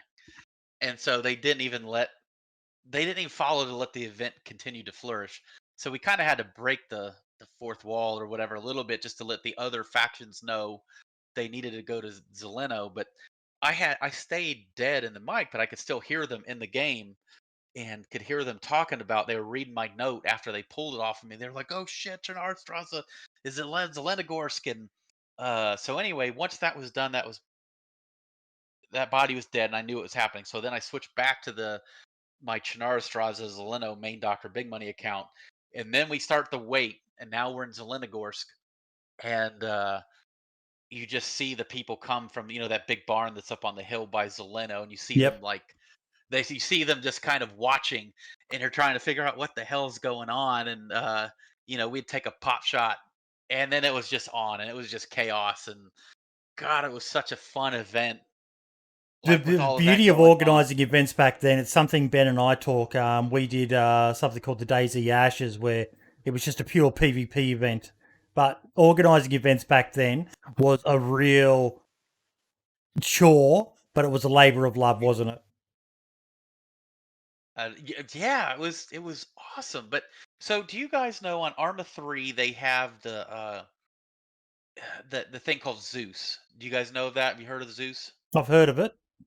Zeus, think of Zeus as the dungeon master, or the like for D&D you have the whatever, I don't play it, but you have that guy who's the Yep. master of the game and what they're going to do. Zeus is that for Arma 3. So if you have a squad and you're running against AI and you're going to do this, you could have a Zeus master that's like a camera that flies ahead over the live action of the battle as it's happening, and they can drop in a enemy AI team just ahead where they can't see it and tell it to start patrolling here. They can call in a tank and they do it. So it's kind of like it's almost as this a real-time strategy where you can drop in stuff live as it's happening, and the team on the ground doesn't see the Zeus operator who's controlling it. They just know that they're playing Arma 3.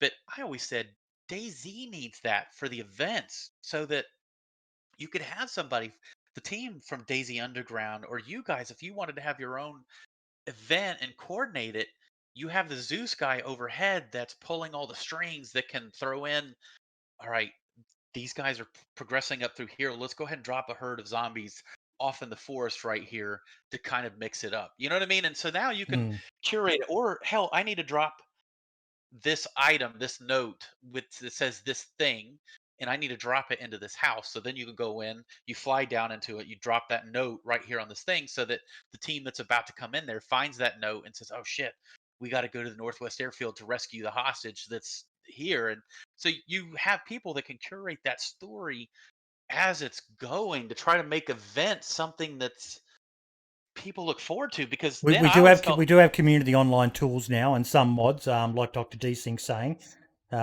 Toronto Doug is saying in chat, we're too attached to our gear on Doug, but damn, I do wish we could do something like Zeus, especially for cult storylines.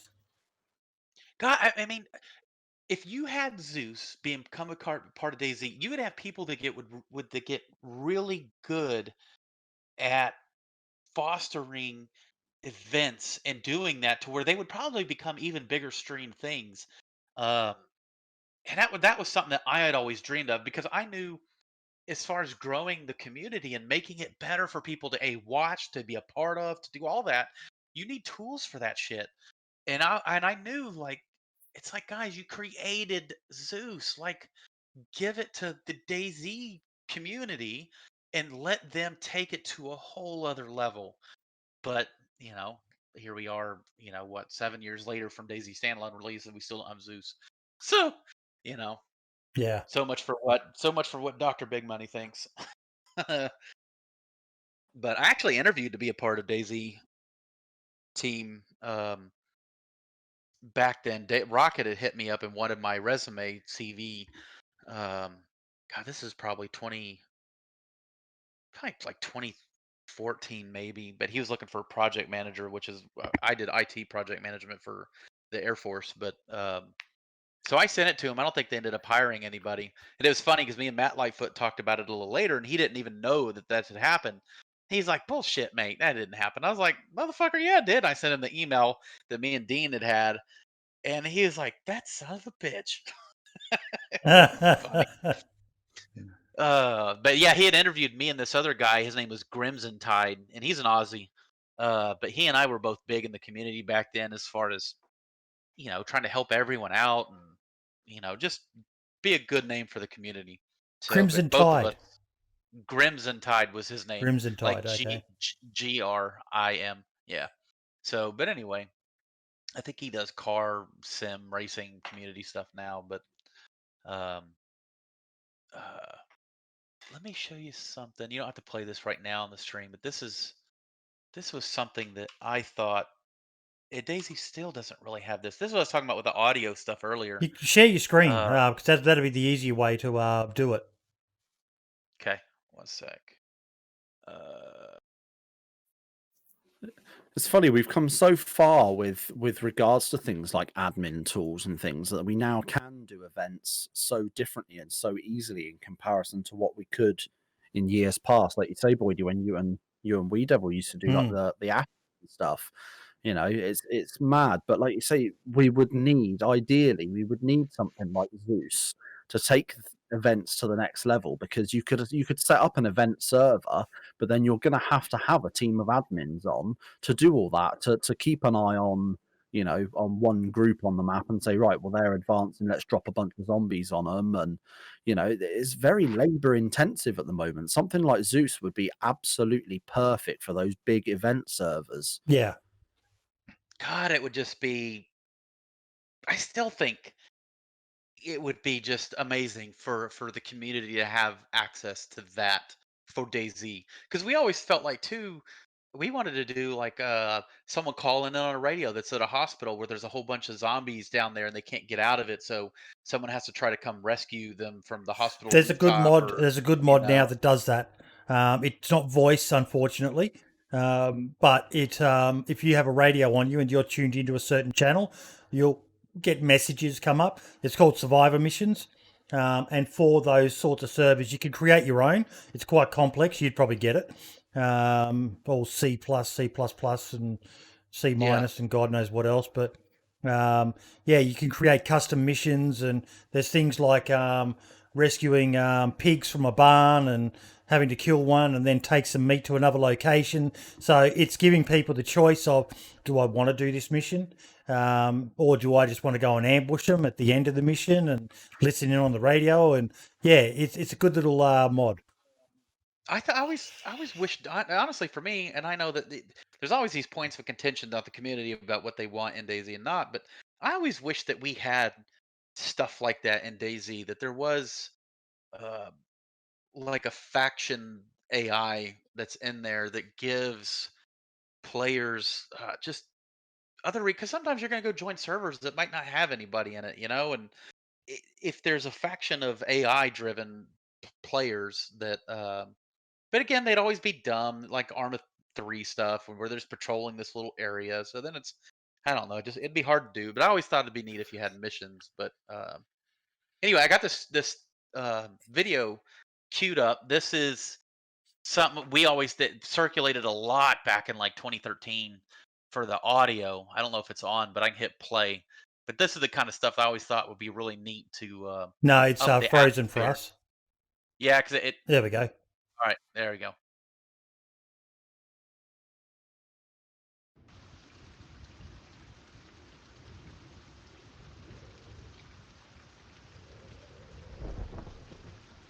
Yeah, they've got good thunder effects now. They've done some good work on rain in the game. Yeah, I think that part's gone pretty well. So I can't remember all the things that are in this. I just remember some of it being really good.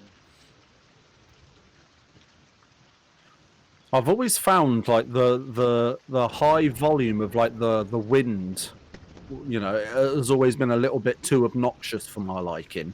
Yeah. Especially on the mouse, you find, you sit somewhere trying to have a fireplace and sometimes you cannot speak to someone that you're with because all you've got is just a whistling sound, the wind blowing straight through you. Yeah.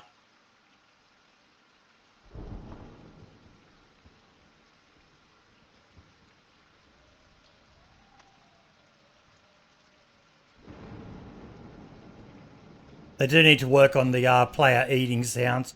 The fact that when you eat a bunch of tin peaches and it sounds like you're eating a handful of chips or something like that is, yeah. Crunchy. Oh, I don't know if you heard him. The Oh, look at bag that. zipped open. Look at that. The Mosin with the long-range scope and a bipod.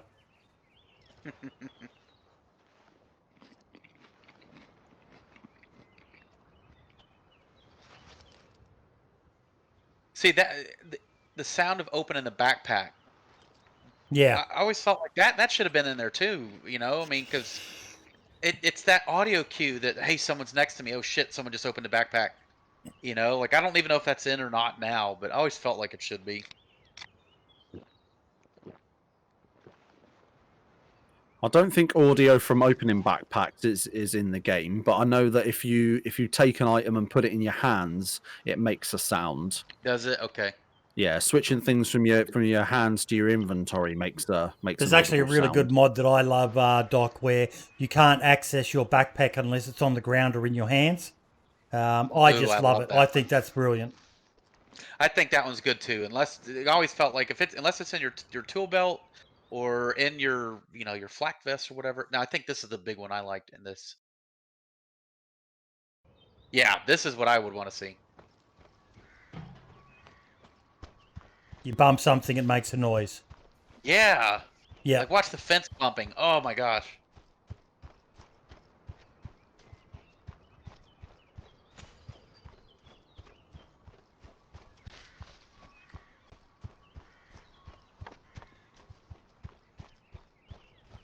Yeah, I mean we've kind of got a little bit of that, haven't we, with like the trees and the bushes and things. But I think it's Yeah. pretty much just the trees and the bushes that we have that for.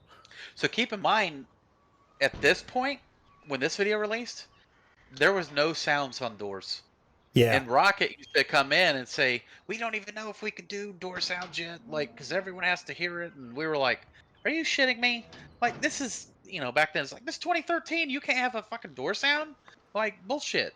So that's why this, like the sounds of doors opening, was such a cool thing to see, because in the standalone where he's filming, that's not actually making noise. And I do wish one thing you're seeing there, but it didn't. That Hunt does, for instance, right? Is and Peter Nispiznini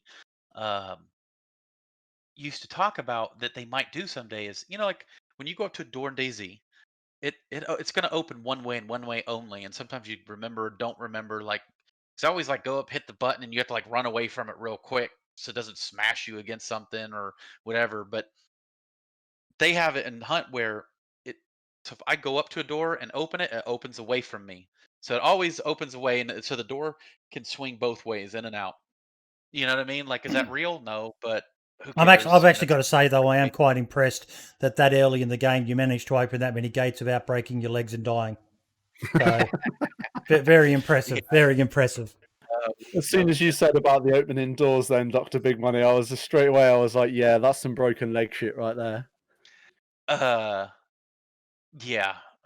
I'll stop that stream on that. It's I pretty think funny, that's but why we had it, so that I think that's the main reason originally why people were so up in arms and wanted that feature where you hit a door and it would always open away from you and never open towards you, was purely for that fact. I can't imagine the amount of people that have gone, over the years, gone on to DayZ, opened a door, and that door has pushed them back, dropped them down one step, broke their legs, broke their neck, and killed them. yeah, and think of those people that did that and like, yeah, well, that ain't for me, Not fun. Yeah. But what's funny is that DayZ and all of those kinds of experiences kind of shaped how I partake in other games. For instance, I'm a big backer of Star Citizen. And I get the people out there that don't follow it, that think it's just a perpetual money rake on everybody. But I think the reason everyone bought into it at first, PC gamers, is that it was finally a developer that was willing to take a shot on developing a next generation game. And whether people believe that or not, or that think that, now I mean I heavily follow that one still, but because of my investment in DayZ, I don't do it. Like I barely even play Star Citizen. I go in, I check it out after a new patch, see how it's going, and go, yep, still broke.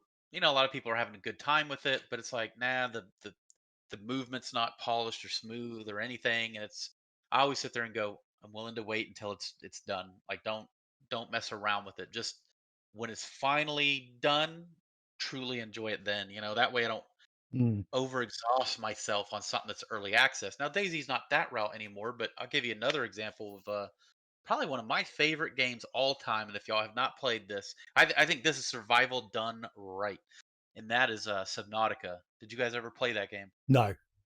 No, Oh, it's on my Steam wish list. I just haven't got around to actually going into it. Subnautica is a borderline horror game, and it doesn't, unless you've played it, like that sounds dumb to say, but when you go down deep into the water and just stuff's lurking out there, and you can't go because of the submersible you're in, you can't go as deep as, but you might go down just a little bit past the threshold where you can, and then you almost die. But Subnautica is just beyond just it's amazing. And so so if you guys ever go play it, what I would suggest you do, and trust me, I highly suggest, and I bet anyone that watches your stream that has played it would almost universally, people would probably agree with me. But so you play it for a few hours, get to know the mechanics, get to understand how the game works, so you can say to yourself, I know how to play this game. Then restart it. So in that playthrough, if you die, you spawn back at the base. Away you go. Then get to know the game. Restart it in hardcore mode. Hardcore mode is when you die, that character's done and it's over, and you have to start all over again. but I mean, it is utterly terrifying. And so it took me 18 hours to beat it on that hardcore mode. But there's just moments where, oh shit, oh shit, oh shit. Yeah. There's no multiplayer in it or anything like that. But to me, it's survival done right. And oh my God, it's an amazing game. Just amazing. But I say all that to say, I bought that game when it was released early access. I checked it out for a brief split second and thought, okay, I think this is something I'm going to like and enjoy. I do that to support the devs. Sometimes you take a risk and it doesn't work out. Sometimes it does. Now I'm going to wait until the game fully comes out rather than playing it throughout its iterations. And boy, was I rewarded because of that. So because I got to go in it with fresh eyes as if I'd never seen it when all the other people that have been playing early access throughout it, the experience wasn't the same. They knew all the scares already, but there was no story. So when I got to play it, there was the story elements to it. There was the scariness factor, all that stuff. And so now, early access games, I'll see something I wanted back and enjoy, like the Long Dark. I had that like 3-4 years before it ever even truly came out. Check them out and then wait for release. Mm-hmm. So Star Citizen, same thing. Well, I think we need to start hitting some of the actual topics that we've got, unless anyone in chat has any questions for you. But while we wait for that to come in, did you get to have a look at the agenda for the podcast, Doc? No, I don't. I did not. Okay. Did you see if you might want to jump into the chat and have a look, but there's a guy on the it's in the section we're in, the podcast section, weekly show agenda, Okay. 2 channels above the channel we're in. Yep. And if you have a look at the clay models, this guy, I saw this post on the Facebook group, and oh my fucking God, these are insane. Oh, wow. He hand sculpted this. And when you keep scrolling down, he's actually the screenshot of his character that he's basing it on. I haven't seen an update from him, but yeah, he's actually going to look at doing models for people in the near future. They're not going to be cheap, as you can imagine. I think he said, there's like 30 plus hours have gone into creating just this one model for himself. But oh my God, I've hit him up. I want one. I would want one. Yeah. That's awesome. Yeah. What did you think of them, Brim? I think they're brilliant, aren't they? They're absolutely brilliant. It's the amount of detail that's gone into them is really impressive. Like, he's literally got like the buckles and the clasps on the backpack and everything. He's got the exact style of tactical helmet. You can see it in that in some of those pictures at the back with the way it's got like those rail attachment bits that go around the back and the night vision on the front and everything. Like, the attention to detail with that, like you say, he says like something like 30 hours just to make that is I couldn't even imagine trying something like that. Not a chance. I said to him, when I get one done, I want it to be, I've got to get some someone with admin powers to spawn some gear in so I can create my perfect character. But it's going to be a survivor sitting around a campfire, cooking a piece of meat on a stick. Nice. That would be awesome. I wonder if he does the coloring as well. Yeah, he paints them and everything. Like, wow, that's cool. Did he ever send you any of like his examples of stuff he's done that wasn't like, say, DayZ related? No. I've got to get more info from him, but he is open. So, but the thing is, I think he's hit a winning business idea, because the amount of people, I think a lot of people will balk when they realise, you're looking at a good couple of £100 for this sort of stuff. But I'm happy to pay that myself. Yeah. As opposed to buying something that is mass produced, something handmade, and just this guy's got some serious talent, and I can't wait to see the final pictures of how this model turns out. I agree with that. Amazing work. It'd be interesting to see if you can get it so that the night vision actually moves up and down as well, like it does in game. I doubt that's a possibility, but there could be some way of, like, say, I don't do models. I don't know. I wouldn't know where to start doing something like that. I could probably make a penis out of clay, and that's about it.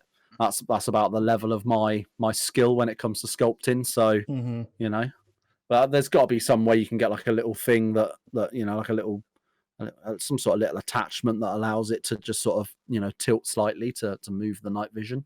My big fear is paying for it and then getting a ship, because he's based in the UK, so it's not so bad for you. But I just worry about a parcel coming all the way from the UK to Australia and whether it'll get here in one piece or not. You know what I would like to see out of it is, and this is something we always wanted. Do you guys remember the OG clothes in DayZ mod, like the plaid kind of flannel looking shirts underneath it, and they look like civilian tactical operators almost. But we always felt like they needed to bring all the clothing that the DayZ mod had, like the characters. They needed to bring in all of that clothing into DayZ standalone. So if people wanted to build, and I think there's a few pieces, but so if people wanted to build a character that looked just like the DayZ mod guy, you could do that. So to me, like looking at this guy doing this, it'd be really cool to see him craft one that brings back that OG DayZ mod look, like the character at least. Let's see if I can find one that looks like it. But anyway, go ahead, Boyd. I'm sorry. No, you're right. I totally agree, and I think there's a lot of potential for more work. Just basically the sky's the limit. It's basically, as he showed, you know, down here, he's making this based off of his knowledge of the game and a screenshot. So if you've got a screenshot of something old, where do you want me to drop it? Just in your channel. To you.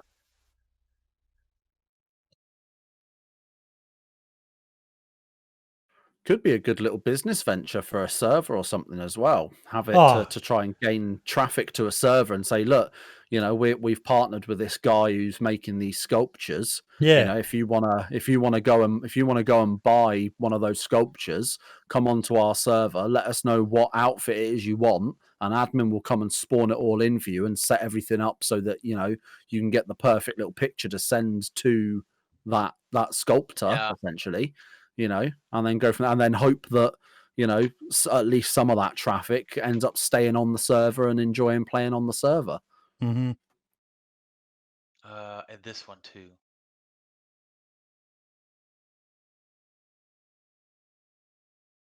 Oh, real old school. Yeah, real old school. Those, you know what I mean? Like that. Yeah. That'd be kind of cool if you like. So anyway, I just saying that guy, if he did something like that, that's that OG DayZ look right there. What's Dr. Desync just shared? Yeah, there we go. There's those screenshots.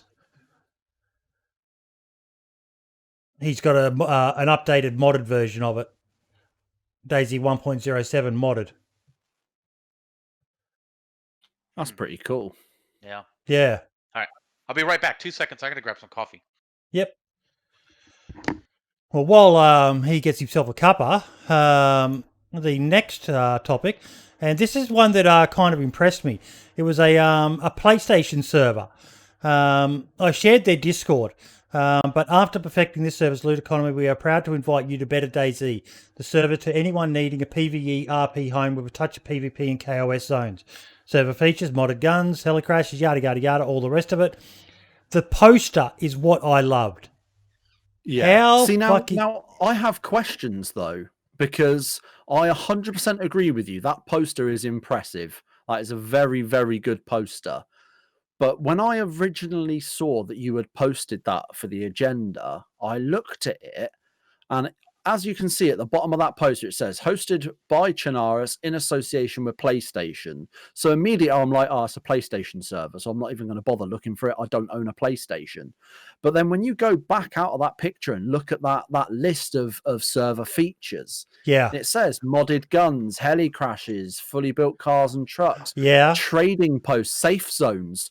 That's modded. That's modded PC stuff. I think what's the deal? I think it's just they're being a bit liberal with the way they're wording stuff. Modded guns, they Right. probably modded the amount of guns. Yeah. Heli crashes, well, heli crashes are normal. What was the other one? Trading posts. The trading They've posts, got yeah, in but brackets safe zone. So I think they've got. That's the thing that caught me. That's the thing that caught me was the fact that in the bracket it said safe zones, because again, that's the trader mod that by Dr. Jones, and I'm noticing now as well, we seem to have plenty of fucking medical professionals in the DayZ community between Dr. Jones, Dr. Desync, DrBigMoney. So if you ever hurt yourself, you know where to go, straight to the DayZ community. I will say I've been Dr. Big Money since 1996. So Wowza. it was a long time, Dr. Big Money.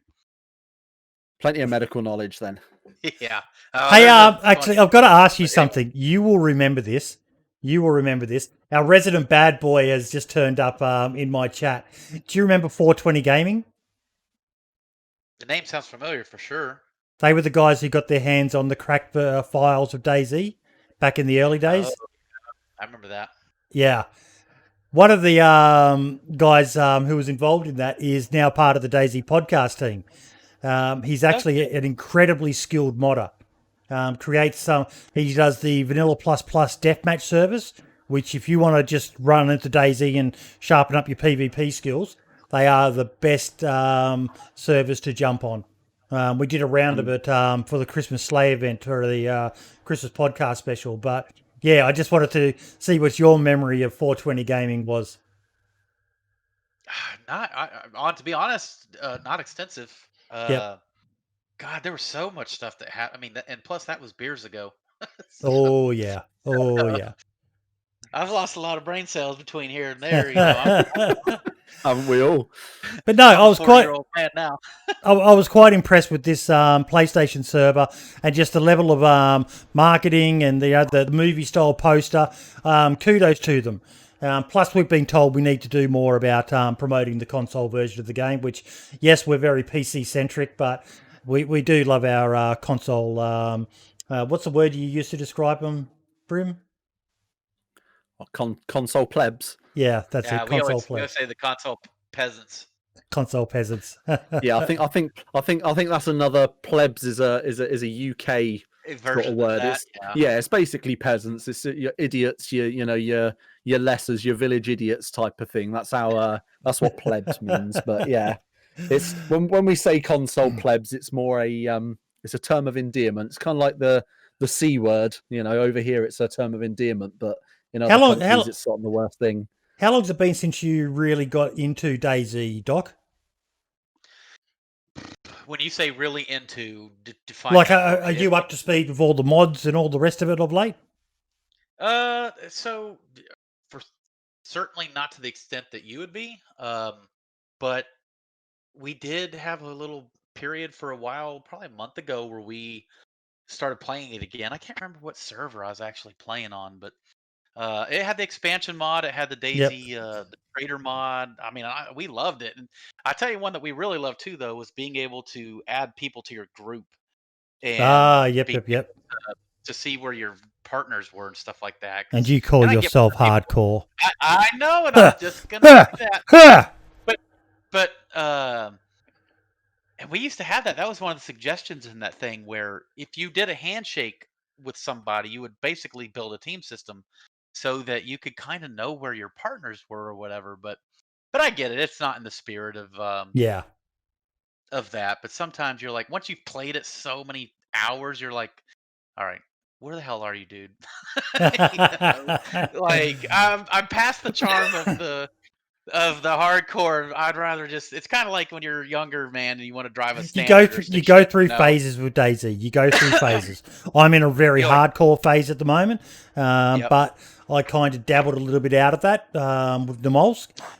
Just enjoyed a slightly less hardcore, but Nomolsk brought its own version of hardcore with the weather system. But the reason I asked it was there's a guy who's quite big in the community at the moment called Erno. And he's been tracking this Russian modder who is doing an amazing fucking mod of basically building standalone bases. And the stuff that he's got, like I've got it up on my screen now. Would you like me to share so you can see it? Give me 1 second. Go back here. Screen. I've been following it a little bit through the podcast as well. Every time we mention it, I make a point of having a little. It's such a cool idea, and one thing to note as well is that the original tweet is never the full picture. If you look at like the replies to the tweets, there's quite like a few more pictures and a few more things, and he actually engages in conversation with other people and answers questions. So there's actually a lot more than meets the eye with it. Damn, that's pretty cool. Yeah. Now, are these like prefabs? Like someone, or is it just buildings he's made that haven't found their way into a mod yet? This is all being worked on right now. Okay. So, yeah, it looks amazing because one of the, especially like Namolsk is a perfect example. Namolsk is an amazing map, but there's not a lot of buildings. But some people love their base building. This gives people a way to build a base that doesn't impact on the spawns on the server. What's the name of the town up there in the far north, the main city on Namolsk? Vorkutsk or whatever it's called. Basically that would... Vortuka, that's it. But that would turn into just a massive amount of bases because they're some of the best buildings in the game. Whereas this allows people to, it's something different. Something that, like we said earlier on in the podcast, DayZ, for all its faults, Bohemia Interactive, for all their faults, they allow people to create some amazing mods to enhance the game. And this is one we've been following very closely. Erno's the man with the info on it, and hopefully he keeps on posting updates for us all because this is just beautiful stuff. Great. They fit the theme of the world very well too. It looks like he took textures from buildings that exist, like that red wood. That looks like some of the houses already in the game. Yeah. Yep. Yeah. And the wood, the vertical one, I think that's the flooring in some of the homes. Yeah, that's awesome. Yeah, because some of the other base building mods don't really fit. They look too modern. They look too professional. Whereas this looks a little bit more, like it's utilizing in-world quote assets games to build exactly that, so it fits. Yeah, exactly. Real storage mod. Now, speaking of talking about real assets, this is a bit of a plug, but I'm going to be doing a Kickstarter. It's getting reviewed at the moment. We are creating a real storage mod. Now, there's some fucking awesome storage mods out there. Don't get me wrong, but the whole concept of this, if I just switch to my other Discord, I think I've got photos in here I can show you guys. I've got Winstride, who is probably one of the best modders out there. Where is it? Why can't I find it? Oh, I'm in the wrong one. Because I'm an idiot. We're basically looking to make a storage mod that looks like it's made from stuff in the game. We're using some custom items. Now, Winstride has created some screws. Basically, you're going to be able to make certain types of storage items, similar to what's in the game, but again, looking more handmade. There'll be 3 tiers. One made from just planks and nails, the second made from screws and a mixture of metal and wood, and then the top tier, the professional tier, will be made using nuts and bolts and metal. And to do those top 2 tiers improved and the professional tier, you're going to need guides. Like you were saying, earlier when you were talking about the skills for people, I've always thought it funny that you can build stuff with some mods that makes it look like you build a professional cabinet or something like that. With this mod, you're not going to be able to do that unless you've got blueprints or the guide to how to make those professional tier items. Now that's pretty cool. I always wish that it would have gone more in that Yeah. route for crafting, you know. But no, it's something that it's been going for about 4 months now, and we've just got the first stuff done. And Windstride, as you can see, with the quality of his stuff, just brilliant, absolutely brilliant. The stuff he's doing. So I thought I'd open it up and let people know. So once more info comes out on that, I'll post it and let people know that it's up and live. Because I'm a real base bitch. You know that, Brim. Yeah, I'm the same. I mean, we've recently we just changed our server over to the mouse and made it more survival. So we've moved away from the RP and interaction side of things and made it a bit more survival related. And I'm just looking at this point. We're trying to fathom out the rules of the server now, but once we've got everything updated and we know what we're doing with the rules for base building, I cannot wait to get on and get a little base gone on the mouse, because it's the one thing I haven't done on the mouse yet is build a base or have any sort of stashes. For me, Namalsk is always I just log off with all my stuff, or I die, or and then start again. I haven't done any base related stuff on the mouse, so I am very excited to get that on the way soon. This is from me being ignorant on DayZ base building now, but what is it like breaking into other people's bases? Is it something like, so for instance, Rust, right? I like Rust a lot, but me being, I'm 40 years old, married, I've got 2 kids, they're 10 and 11, and sometimes my gaming time is sporadic, right? But so there might be time on a Saturday where I put in some good hours with my buddies or whatever. You build a base, and then some, kid or whatever, like you log out, and then like an hour later or the next day you come back and you're dead, your whole base is in shambles, and it's like, why did I even play that for 6 hours yesterday? Like, it's so pointless when I Bases, just mate. did. Probably for servers that have base building, bases are the biggest cause of drama out there between people. Offline raiding is probably the number one complaint you hear. Like you said, you log off. What's offline for you is online for others. There's people playing on servers from all around the world. I've got people playing on my Australian servers from the EU, and so it causes a lot of drama, but at the same time, it adds so much joy as well. Like, I love building a base. I love seeing it come up. And whilst I might not think it at the time when I log in and find my base has been raided and every wall was stripped for all the fucking nails, because I play on servers where nails are like gold. It's amazing. What's it like for you, Brim?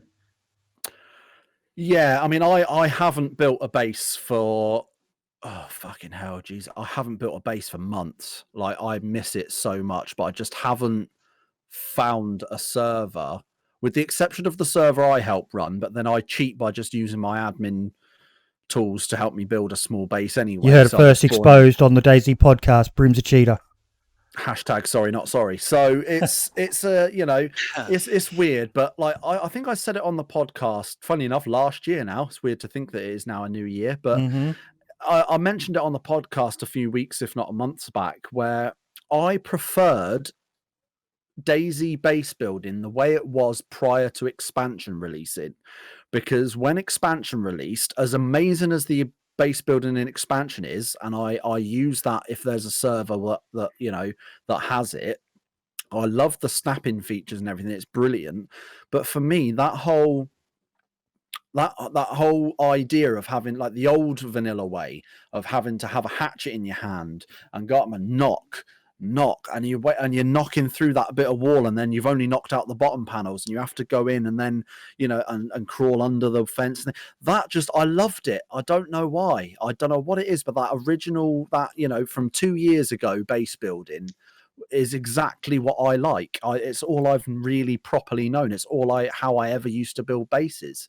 This whole current iteration of the wall has each gate or wall has a health, and you can blow it up and shoot it, and you need to X amount of bullets, or you need to you can just hit the shit out of it with a hammer, and your hammer's going to get ruined, and like the way it works now just just doesn't take my fancy in the slightest as far as vanilla's concerned. It's quite interesting, Doc. DayZ still goes through evolutions, and right now the big servers that all the cool kids are playing on are the day one servers, and they don't have base building at all. It's all about stashes. You find a tent, a barrel, a sea chest, bury a bag, that sort of stuff. Otherwise, there's no base building at all. But like Dr. Desync says there, bases have really messed with the ecosystem of communities in one way or another. From the ecosystem of the culture in chat, people getting butthurt like I have done in the past when you get really harshly rated, through to the impact that they can have on the server's performance. You end up with a couple of mega bases and it just destroys the server's performance anywhere near those bases, doesn't it, Brim?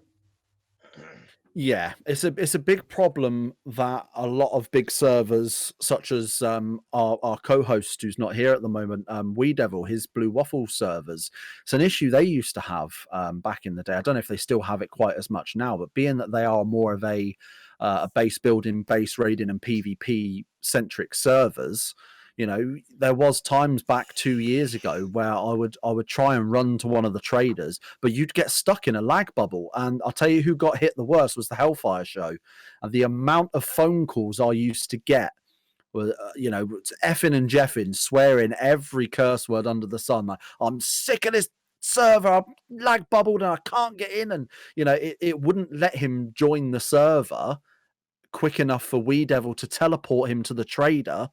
Because as soon as he logged into the server, he'd get hit by the lag bubble, his computer would absolutely shit the bed, and he'd get kicked straight back out again. So it was a nightmare. I don't think it's as bad anymore on many servers now, but yeah. It takes a disciplined community.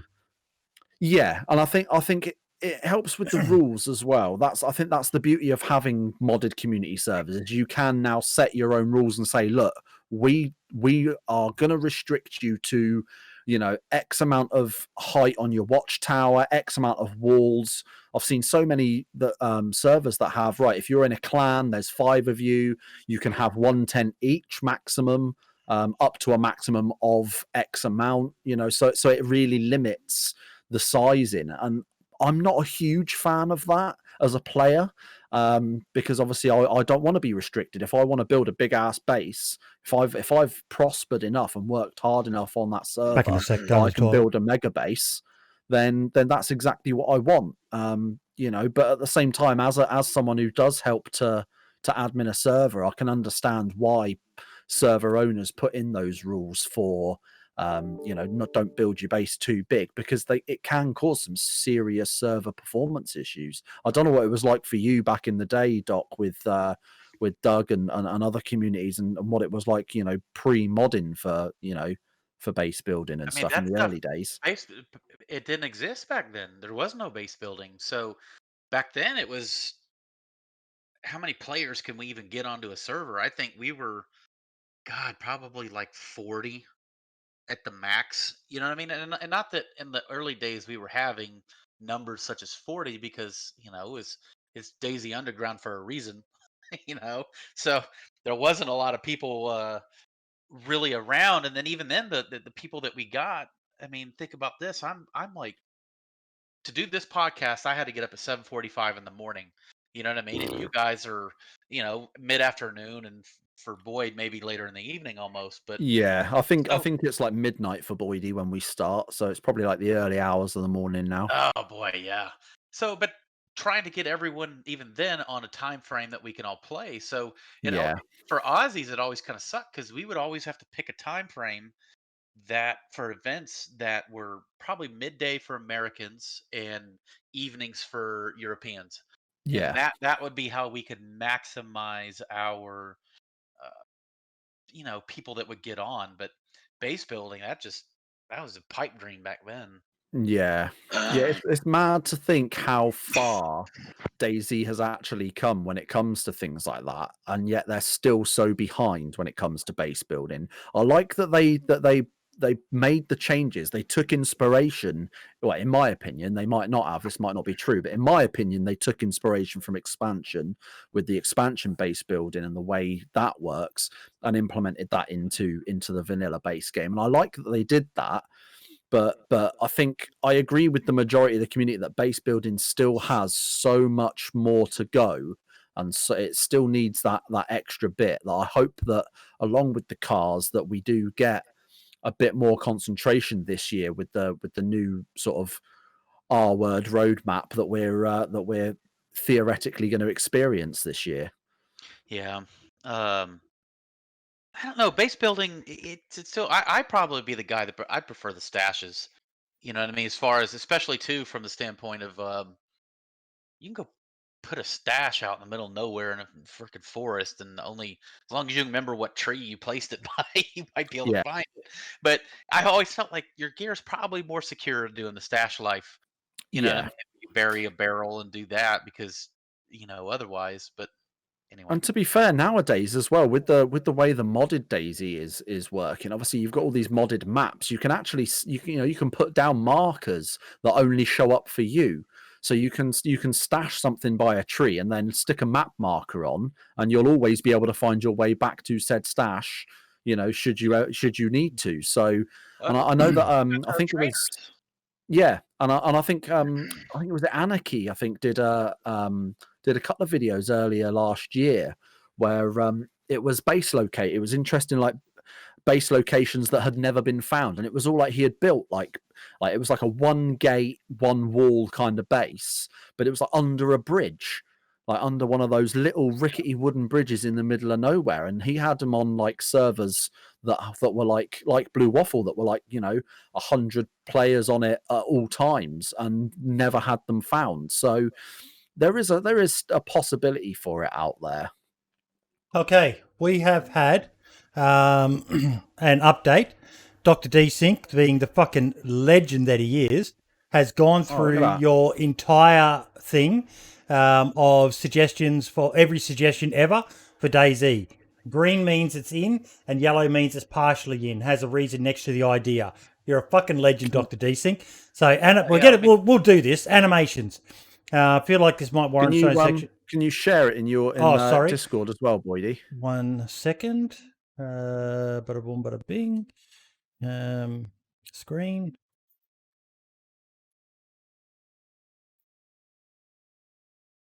Okay, cool. There we are. I've got that. That looks bloody good. Is it moving for you? Yep. Good. Okay.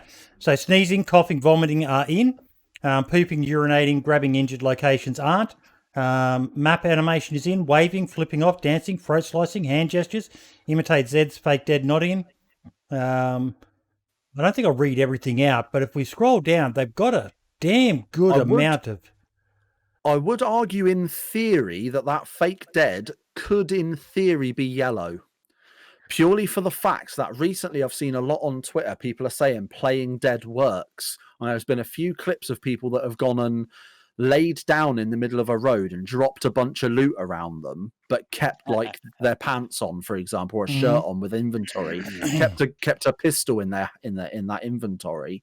And then when someone's come up, they've had a friend on Overwatch on a high building, 500 meters away, watching them, and gone, oh look, there's a guy coming up behind you. He's on your left, and then they're laying on the floor prone, playing dead. And as soon as that player rocks up, they just turn around, ha, and then have a shoot at them.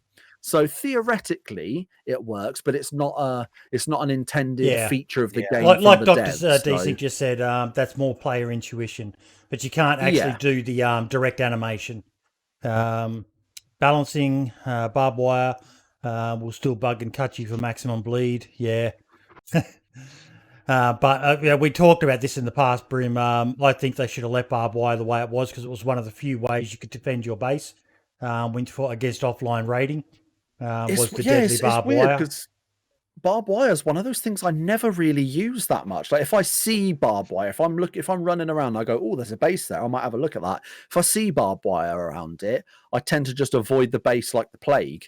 And I never really used it on any of my bases either. So it's kind of, it's weird. I don't really have too much knowledge on barbed wire and how it works and whether it's better now than it was and things like that. They've got generators in, only one type. They don't have a small one. Radio towers allowing people to broadcast messages. Well, that's in. Base construction above and below ground, only above ground. Although I have seen a mod that gives you like a little tunnel that is then teleports you to one of those underground bunkers or those big bunkers. It's not underground, sorry. You see up a tizzy. That you can create a base in, but it's actually teleporting you to a location in the middle of the ocean where they just spawn them. So it's sort of. There's one of the buildings at Tissy. It's the headquarters building. There's two versions. There's the headquarters building from Tissy, and there's the headquarters buildings from anywhere that's not Tissy. Yeah, and that has that little like underground bit on the side. But the only way that works is because the map itself, if you were to remove all buildings, all grass, and just have it to your basic map terrain, actually is built so it's got that divot underneath to allow that. If you go into admin tools on a server as an admin and try to add that into just a flat piece of ground, it won't work. It'll clip under the map. So you won't be able to access it without admin tools. So that's kind of the below ground thing is kind of possible, but again, that's going to be dependent on the rules of the server. Are they going to allow you to have a base in that building? And it's not really. It's kind of a cheeky cheat way of considering that it's a thing. I think I might have to do what Dr. Deasing's saying and just have a fly around in free cam mode to look at some of the locations. On the mouse, it's ridiculous. I did it, like say, our server, we got it back online with Namausk yesterday. As soon as I got that message, that DM from our server owner said, we're back up online, go and have a look.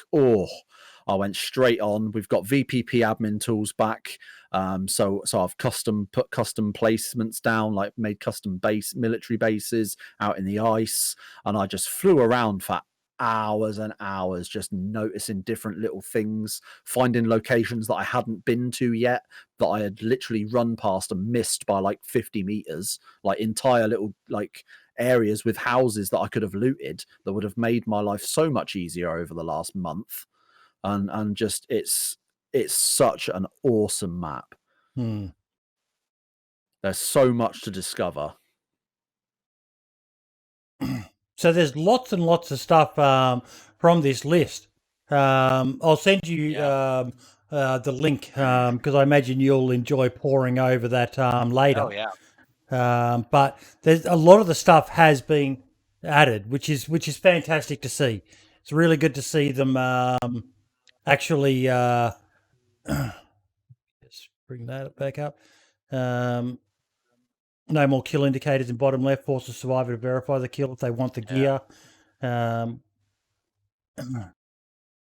But still so many things that, like your noise to the opening of a backpack and just a lot of things that would be lighters and Zippos. Lighters are in now. They've got petrol lighters in.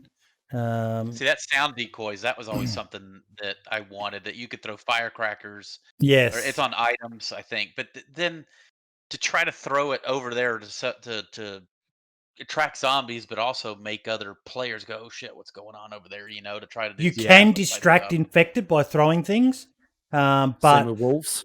Yep, but there's no real decoy item, so that one could maybe be yellow, Dr. Desync, but yeah, I'm with you.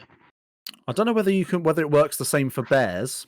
Like the throwing a stake to distract the wolves does. I don't know if the same can work for a bear. I might have to check that out after the podcast. Might have to jump on my server and do some testing. There's one there that I like the idea of, in-game camera recorder. Now, Ben actually has something like that for his Blue Waffle servers. So... I think some of this stuff, whilst it's not official, some of this stuff is modded, like pens and pencils, is modded in again now. You can write notes with the mod. Yeah, it used to be, but then they got rid of it, and no one really understands. There's probably something we need to hit them up about, Brim, as to when they plan on bringing that back in, because I understand, some people can leave toxic stuff, but Yeah, that's not I really think their that's responsibility. probably no, it's not their responsibility. But I think that even if it's a tiny part, I think that probably must have played a small part in their overall decision. To remove that at the time. I mean, since the notes mod has been a thing, I've played on loads of servers with that, and not once have I actually run across a note that had anything like. I've never run across a note that had any racism in there No. or any real toxicity. A lot of it's been sort of tongue-in-cheek banter, like or sort of RP related stuff. So, and every now and then I'll go on and I'll I'll write a little note out saying Brimstone was here, or DayZ podcast has been on this server, or so, and pin it somewhere at a trader or something just to be an arse. But yeah, I don't know. I really like that mod, and I would love to see that put back in vanilla. Dr. Deasing saying, cool thing is you can log notes if need be. We banned a handful of players thanks to it. But yeah, the in-game camera recorder, I had an idea a while back, and it's more for the servers like DayZ Underground, where it's interaction, semi-roleplay focused, that it's an actual item you can find in-game that's like a GoPro camera. And you stick a battery in it, and a light comes on that shows that it's actually recording. And the only way, because there's a lot of times you see, particularly when things start getting heated in Discord, I've got video evidence to prove it. Well, if you really want to go, and this is probably something that you'll have some input on, Doc, but if you really want to go hardcore, well, what did you record it with? Because this is the apocalypse. Well, how did you record this footage? And that's why I had the idea of someone creating a like a GoPro that can be attached to your inventory in the same slot that you can attach a radio to, so that it's an item that then adds credence to, well, I was wearing a GoPro at the time, and here's my video evidence. So, it also then allows people to hang about, this person's recording, we need to be careful. And you could go as far as you want, that you managed to get the fucking cloud going again, and the footage is automatically uploaded to the cloud, so that it's all live recordings and can be viewed by other people, and just to add a level of depth to gameplay. But spray paint was one that was in, and then it's gone again, and I can't wait for it to come back. Same as there's people have created dyes now. There's a mod for dyes that allows you to dye clothing, and there's just so much. Yeah, one that I always really liked on the nighttime one was homes have candles that could be lit, Yes. like so that you could go in and light them. Now maybe they have a certain time, but again, for me it was always boiled back to survivors having an impact on the environment, to where from a distance you would know. Same for like the smoke coming out of a chimney. But in this case, if it's nighttime and you come, to the edge of a forest line and you're looking into the village and you say, oh shit, that home or a couple of those homes, the candles are lit on the inside. So Mm-hmm. somebody had been there or is there. You know what I mean? It just adds an element too, that if you're the guy that lights up the candle, there's, oh fuck, someone might know I'm there, or you're trolling and you light it and then go wait in the house that doesn't have light. Just ways to make an impact on the environment. Like, that's a good work on nights, and it can be, like you're saying, it can be modified by the server hoster. I don't like the night light that characters have in the vanilla version of the game. It basically kind of ruins nighttime for me, but at the same time, I understand that on most servers, people log out as soon as it goes dark. They're just not interested in playing at nighttime, whereas I personally love the nighttime. And like you said, server-side options to condense the day-night cycle. That's fully customizable now. You can make nighttime as short as you want or as long as you want. Sadly, unless you've got some good mods like the resting mod and that going, there's not a lot of reasons for people to be on at nighttime. So most people will log off. That used to be a point of not contention with Doug back in the early days of, it's like, if you're a Cerner owner, creator, whatever, you could sit there and go, I love nighttime, want it to be as dark as possible or whatever. And it's like, okay, that's fine.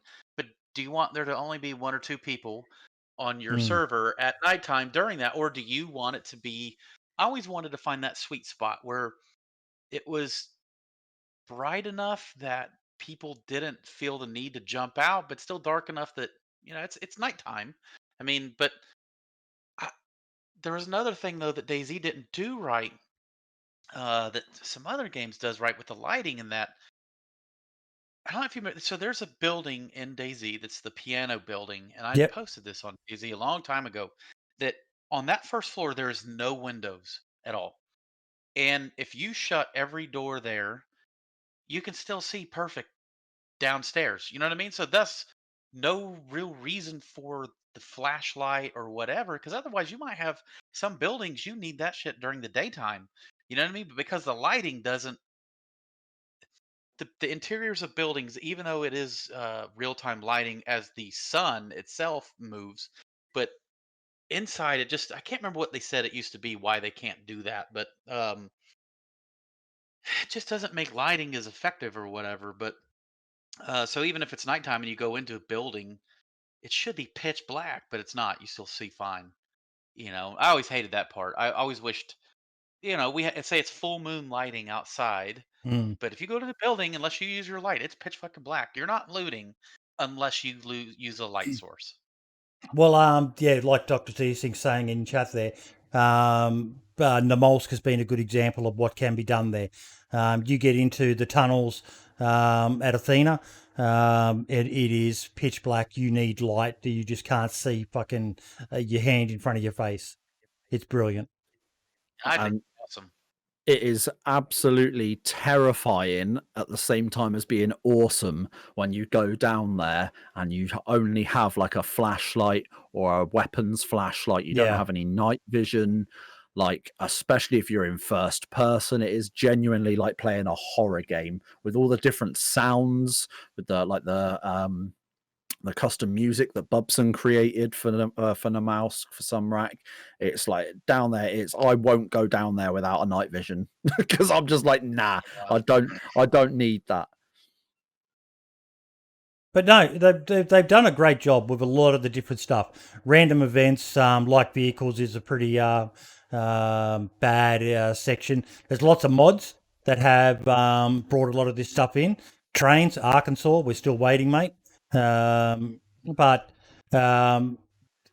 sound, they've done a lot of improvements on. Story delivery. I don't know if you guys remember though, Rocket for a while, they took out the heli crashes, and he didn't want them in the game, and said they wanted anything to happen in the game like that would happen to players. If you came across a crash or a heli crash, it was done by the players. And so there was a period of DayZ for a while where there was no heli events when DayZ standalone released, and I think a bunch of us revolted enough to say, no, fuck that, like that's one of the best parts, like you can't take that out, like everyone loves that, so eventually it came back in, but we all felt like, why stop at heli crashes? Why can't you have, you see all those other types of random events in there, just so that you can have miniature versions of random events or whatever, but also just to promote traversing the map a little more, to look for some of these types of events, not and just certain stuff is right there unique to for certain types of events, and certain types of events only happens in certain locations to get people moving around the map. That's been one of my biggest issues with DayZ. Vanilla as it is, there's not a lot of reasons other than reasons you come up with yourself to move around the map. I liked it when the loot table was kind of bugged, and Scaliste Island, if you wanted a sniper, you went to Scaliste Island. If you needed a pistol and a suppressor, you went to Belota. Certain locations had a higher chance of spawning certain types of gear. And they've got some aspects good, but right now, Scaliste Island, I can't remember the last time I went there. Even Prison Island. Prison Island's kind of is it worth it? It's better now because they've added islands between Prison Island and the mainland. But before Brim, you were just kind of like, is it worth going over there? What's the loot like in this patch? Yeah, I'm the same. I mean, like I say, I haven't been to Prison or Scaliste Islands in a very long. I mean, I haven't played anything other than a mouse for like a month, so it's it's one of those where nowadays, I think going to Skillisti, unless you're on a modded server where they've custom mapped things, it's not worth going to these places because as vanilla, in the sense of vanilla, that you're better off just going to like Cami and checking the police station. You'll get about the same amount of loot theoretically. You know, prison, you'll obviously find things like, you know, unique items like prisoner pants and a prisoner hat and, you know, outfit changes. But I can't imagine. And nowadays, with the one after the 110 update with the, you know, with the clothing installation, I can't imagine a prisoner outfit's going to be particularly high. I'm sure it's all either low or bad insulation. Oh, I can't remember the last time I wore a prisoner outfit of any sort. I don't think I ever have. No. I don't think I ever have at all. I think the only time it's ever used is when people are doing roleplay events on the island. Yeah, you know, prisoners having to escape from the guards, sort of thing. But yeah, it's kind of one of those. Oh yeah, prisoner gear. But does anyone actually use it? You know, it's funny. On sound, gut and redo the zombie sounds. I still think the zombie sounds need to be replaced. I know that they did, but I just still they still sound placeholder to me. Like I don't know. It just doesn't sound polished. Doesn't sound good enough to me. But no, there's some awesome things in this list, and it's good to see. I think it's something that I shared it on Twitter. I think there's some really good things in here that would add a lot to the base game itself. Yeah, and like it's funny looking through as well. Sunglasses. Through all these items, the majority of them are in the game but modded. Yes. So they're already things that are in there, but obviously I know this list is vanilla related, but it's funny to see how much of that is actually, you know, a thing, albeit on modded servers. It's, you know, there's a lot of stuff there. No, a lot, and it just keeps going. That was good. Thank you so much for that, Dr. Desync, and I am certain that DrBigMoney will be poring over that in great detail later to see where. One of my monitors. Yeah. Okay, so I'm only going to touch on this one briefly. I got told that I apologised way too much, but I would like to apologise properly in voice on camera to everyone for the Christmas show. I know a lot of people were happy with it, but myself, I wasn't happy with how a lot of it panned out. I had high ambitions and I hardly delivered on any of them, but it was still a good show. I learnt a fucking shit ton, and will be a lot more prepared when we do our big Christmas show at the end of this year. But yeah, so sorry to anyone who was upset that I didn't get information out quick enough, and yeah, we'll do bigger and better. I think that's the thing, though, isn't it? Is that what people need to realise is that this was our first ever attempt at doing any sort of big event, regardless of whether it was Christmas or not. This is the first time that we've done any sort of podcast event type thing, or special event, special feature, special episode, whatever you want to call it. So, you know, it's not going to be perfect first time. You know, we've got ideas of what we wanted it to be, and we've got ideas of what we want other events in the future to be. But there's a first time for everything, and it's all trial and error. We've never done it before, and until we've done it, let's say, for example, that we do really well and this podcast is going for another 10 years. In 10 years time, we're going to look back at this and go, well, yeah, of course it was a bit shit. It was 10 years ago. It was our first one. Do you know what I mean? It's never going to be perfect on the first attempt, just the same as anything. Nothing's perfect on the first attempt. There's always ways to learn. And that's the thing. That's what we're doing. We're looking at it. We know what went wrong. We know what we need to change. We can learn from that now. And other events in the future now, as a result of that, can and will be a lot better and a lot smoother. So, plus, it's a passion project. Yeah. And it's sort of an old adage, if you like. It's an old saying, but you've got to break a couple of eggs to make an omelette, you know, and that's what this was. It was an egg that we broke, you know, and tried to make a nice omelette out of it. And, you know, maybe we didn't add enough bacon or enough cheese to the omelette this time. Forgot to take the next time, that's what we'll do. Yeah, exactly. There was a little bit of eggshell left in there. Someone probably lost a tooth, you know, and it's you know, the next one's going to be much better. We'll add a little bit of hot sauce to it to give it some flavor and go from there. You know, it's all trial and error. It is. It is. Now, the next one's a hypothetical because quite often you see it in the various groups across Reddit and Discord and even in comments on people's videos, usually from the hard men going, yeah, you wouldn't fucking last 5 minutes in the real apocalypse. What has DayZ taught you guys that you would use in a real life apocalypse? Now, this is going to be a hard one for you, Doc, because you're military as well, mate, so you've got a lot of other life skills. But has DayZ actually taught you anything? Oh, you're asking me first? Yeah, mate. Shit. Dang, no, I don't. Trust no one. Trust no one, that for sure. I mean, shoot on sight. Yeah. So, dang, I never even thought about it like that. I will say, back in the day, what we used to do at work, at say I worked with a squadron of 100 people. Me and my closest buddies were like, all right, zombie apocalypse is about to hit. You can only pick 3 people from our squadron who would be in your party or in your group. Who is it? And just having us debate on, man, I wouldn't take that. I think that person ultimately is selfish. It wouldn't be for the betterment. It was a fun exercise to do. We'd waste hours on that. It was pretty funny. What about you, Brim? Bear with me a second. Me things just decided to have a funny 5 seconds. There we go. Yeah, I agree. Literally, I think if it was a case of we are actually, the world is gone to shit in real life, I would become what I hate in DayZ, and that's the KOSs, the ones that just fuck everything up for everyone. That would be me in real life. I can't even lie. I've got I look over to my right and I can see a little drawstring bag I've got full of goodies. That thing, second something goes wrong, that thing gets put straight on my back. And if you're in front of me, you will be on the floor very quickly. There's no way you can fuck with that at that point. You don't try it. Do you know what I mean? You get into that situation, don't risk it. You've got to make sure that in real life that you've got your shit sorted. And I think that's what DayZ's taught me. I've always had like a little what's the word I'm looking for?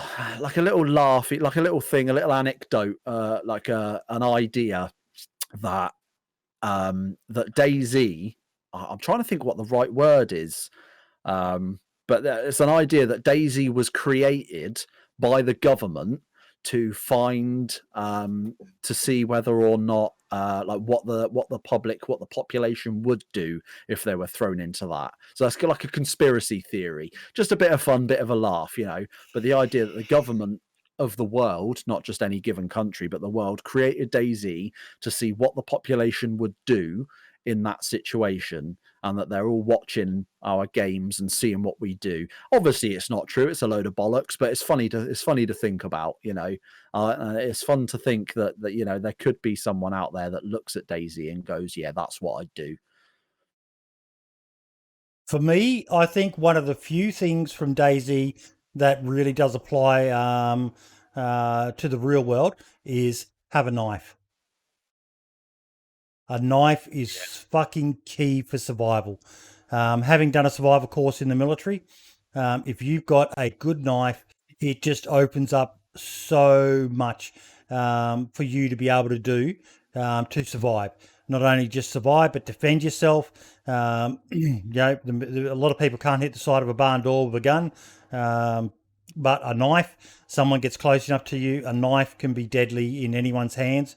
You don't need a safety switch on a knife and all the rest of it. So a knife is probably one of the key things. And it's a lot fucking harder than people think it is to make an improvised knife from stones. You need special types of stones. And it's not as easy as finding 2 stones and banging them together and you've got an improvised knife. So, hey, Boyd. Yes. What's a famous Australian saying about knives? That's not a knife. This is a knife. That's not a knife. That's a knife. That's pretty funny. It's like the most famous Australian thing ever, really, isn't it? Yeah, it is. I think it is. Well, this is funny too for you too, Brim. Though we talk about knives, and it's like, what kind of knife can you carry there in England? Has to be under what length? Oh, it's weird. It's funny because I actually had this conversation with a friend of mine. Me and my best mate. We are collectors of all things knives and sharp objects, and we always have this disagreement because I know the law better than he does, but he thinks he knows the law better than I do.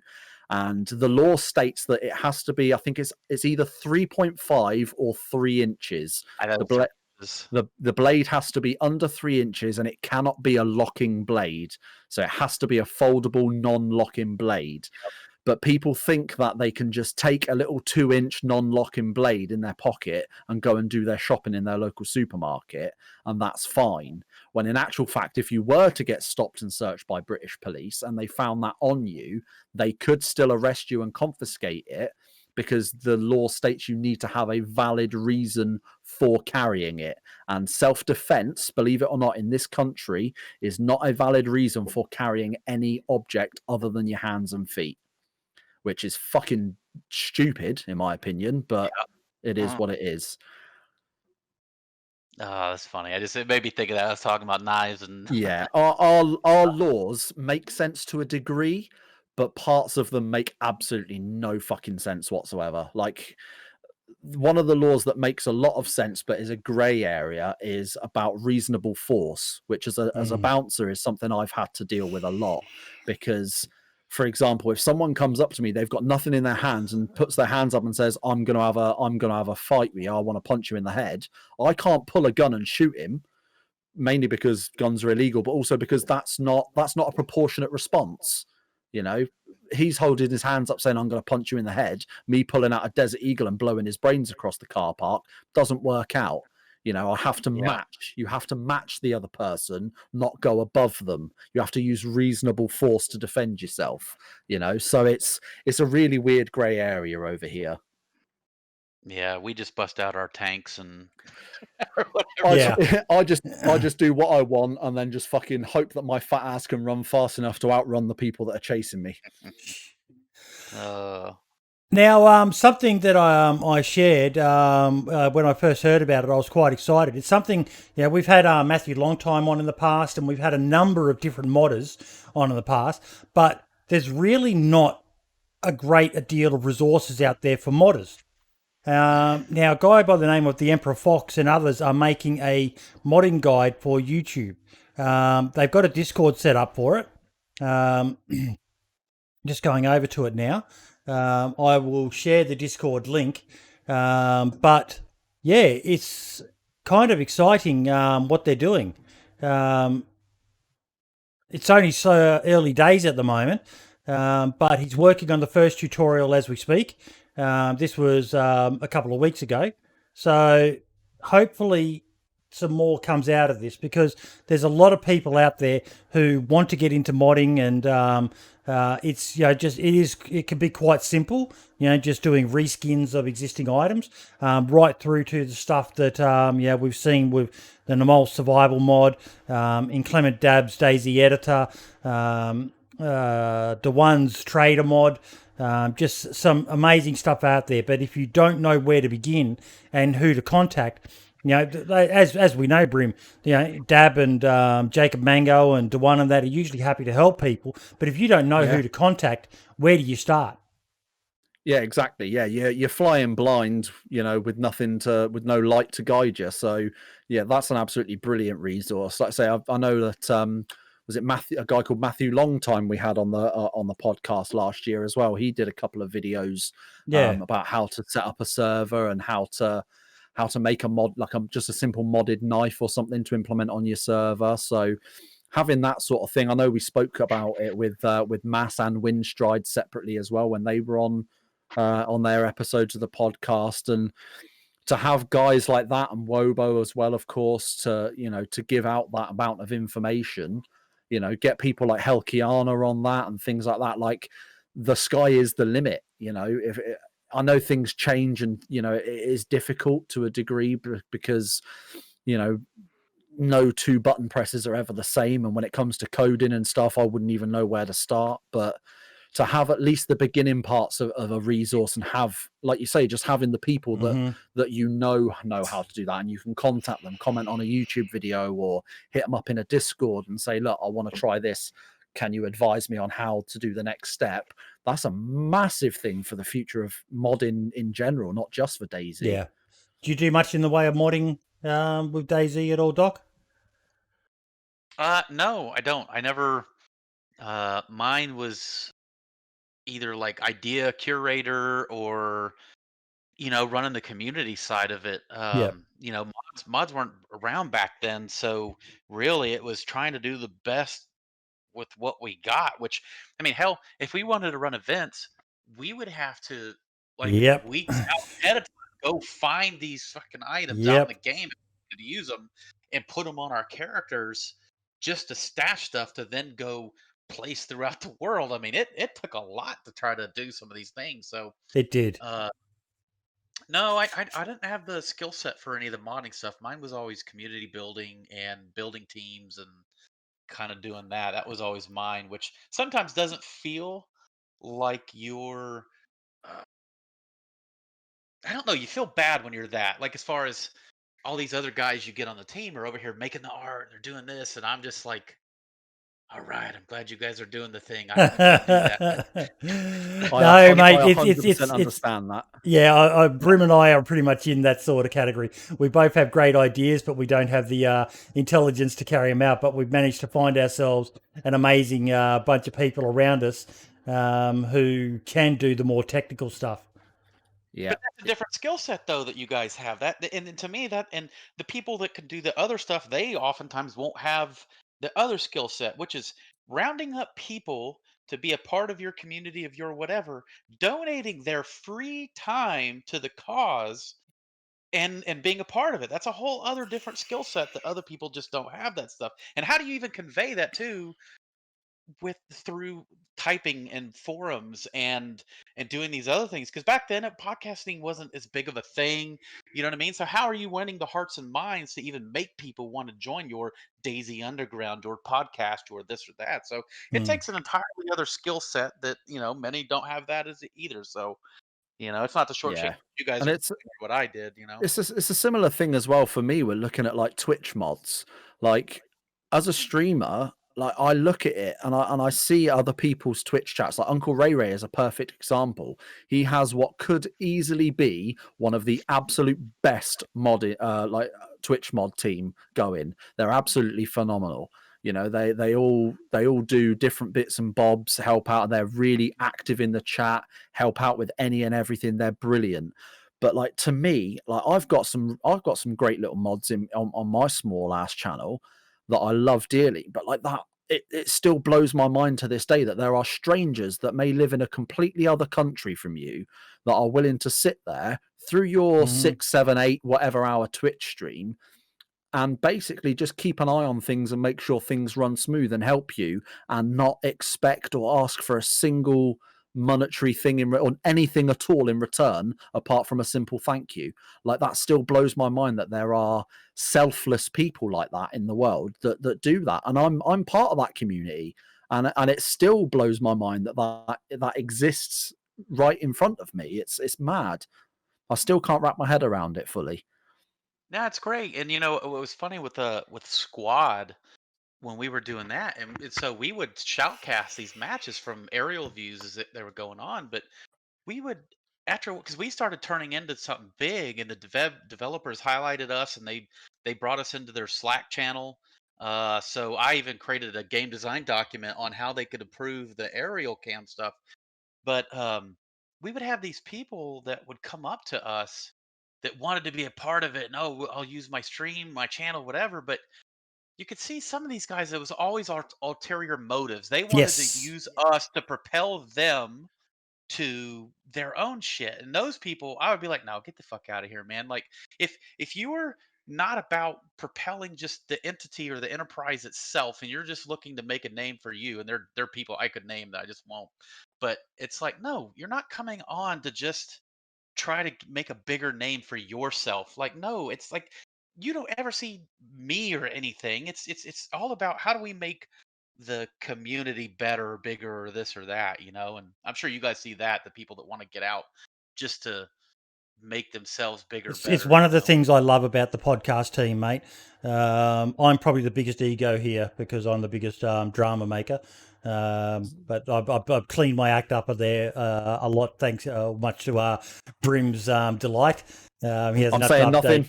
Hasn't up to I update plead his I plead incident the board fifth, in Your Honour. ages. But yeah, we're all pretty much a bunch of lesser known people in the DayZ community who are just passionate about it, and it's one of the things I love. And even in the chat we get, I love seeing the same names popping up all the time, and just people who just love DayZ and just love talking about DayZ and hearing about DayZ. The fact that we're 41 episodes in now, still talking about the same game, amazes me. Yeah, that is pretty damn cool. Definitely. And we definitely need to look at the idea of it going along the lines of what we mentioned earlier about special events and the Christmas podcasts and stuff. Yeah. Like you say, we're 41 weeks in now. There's 52 weeks in a year. We've got to do something. We're getting close. We've only got what's that? If my maths isn't shit, that's 11 weeks until we hit our year anniversary, our first year on doing the podcast. We got to start thinking of some cool shit to do for that. I didn't even consider that, so that's a good idea. We'll have to work something out.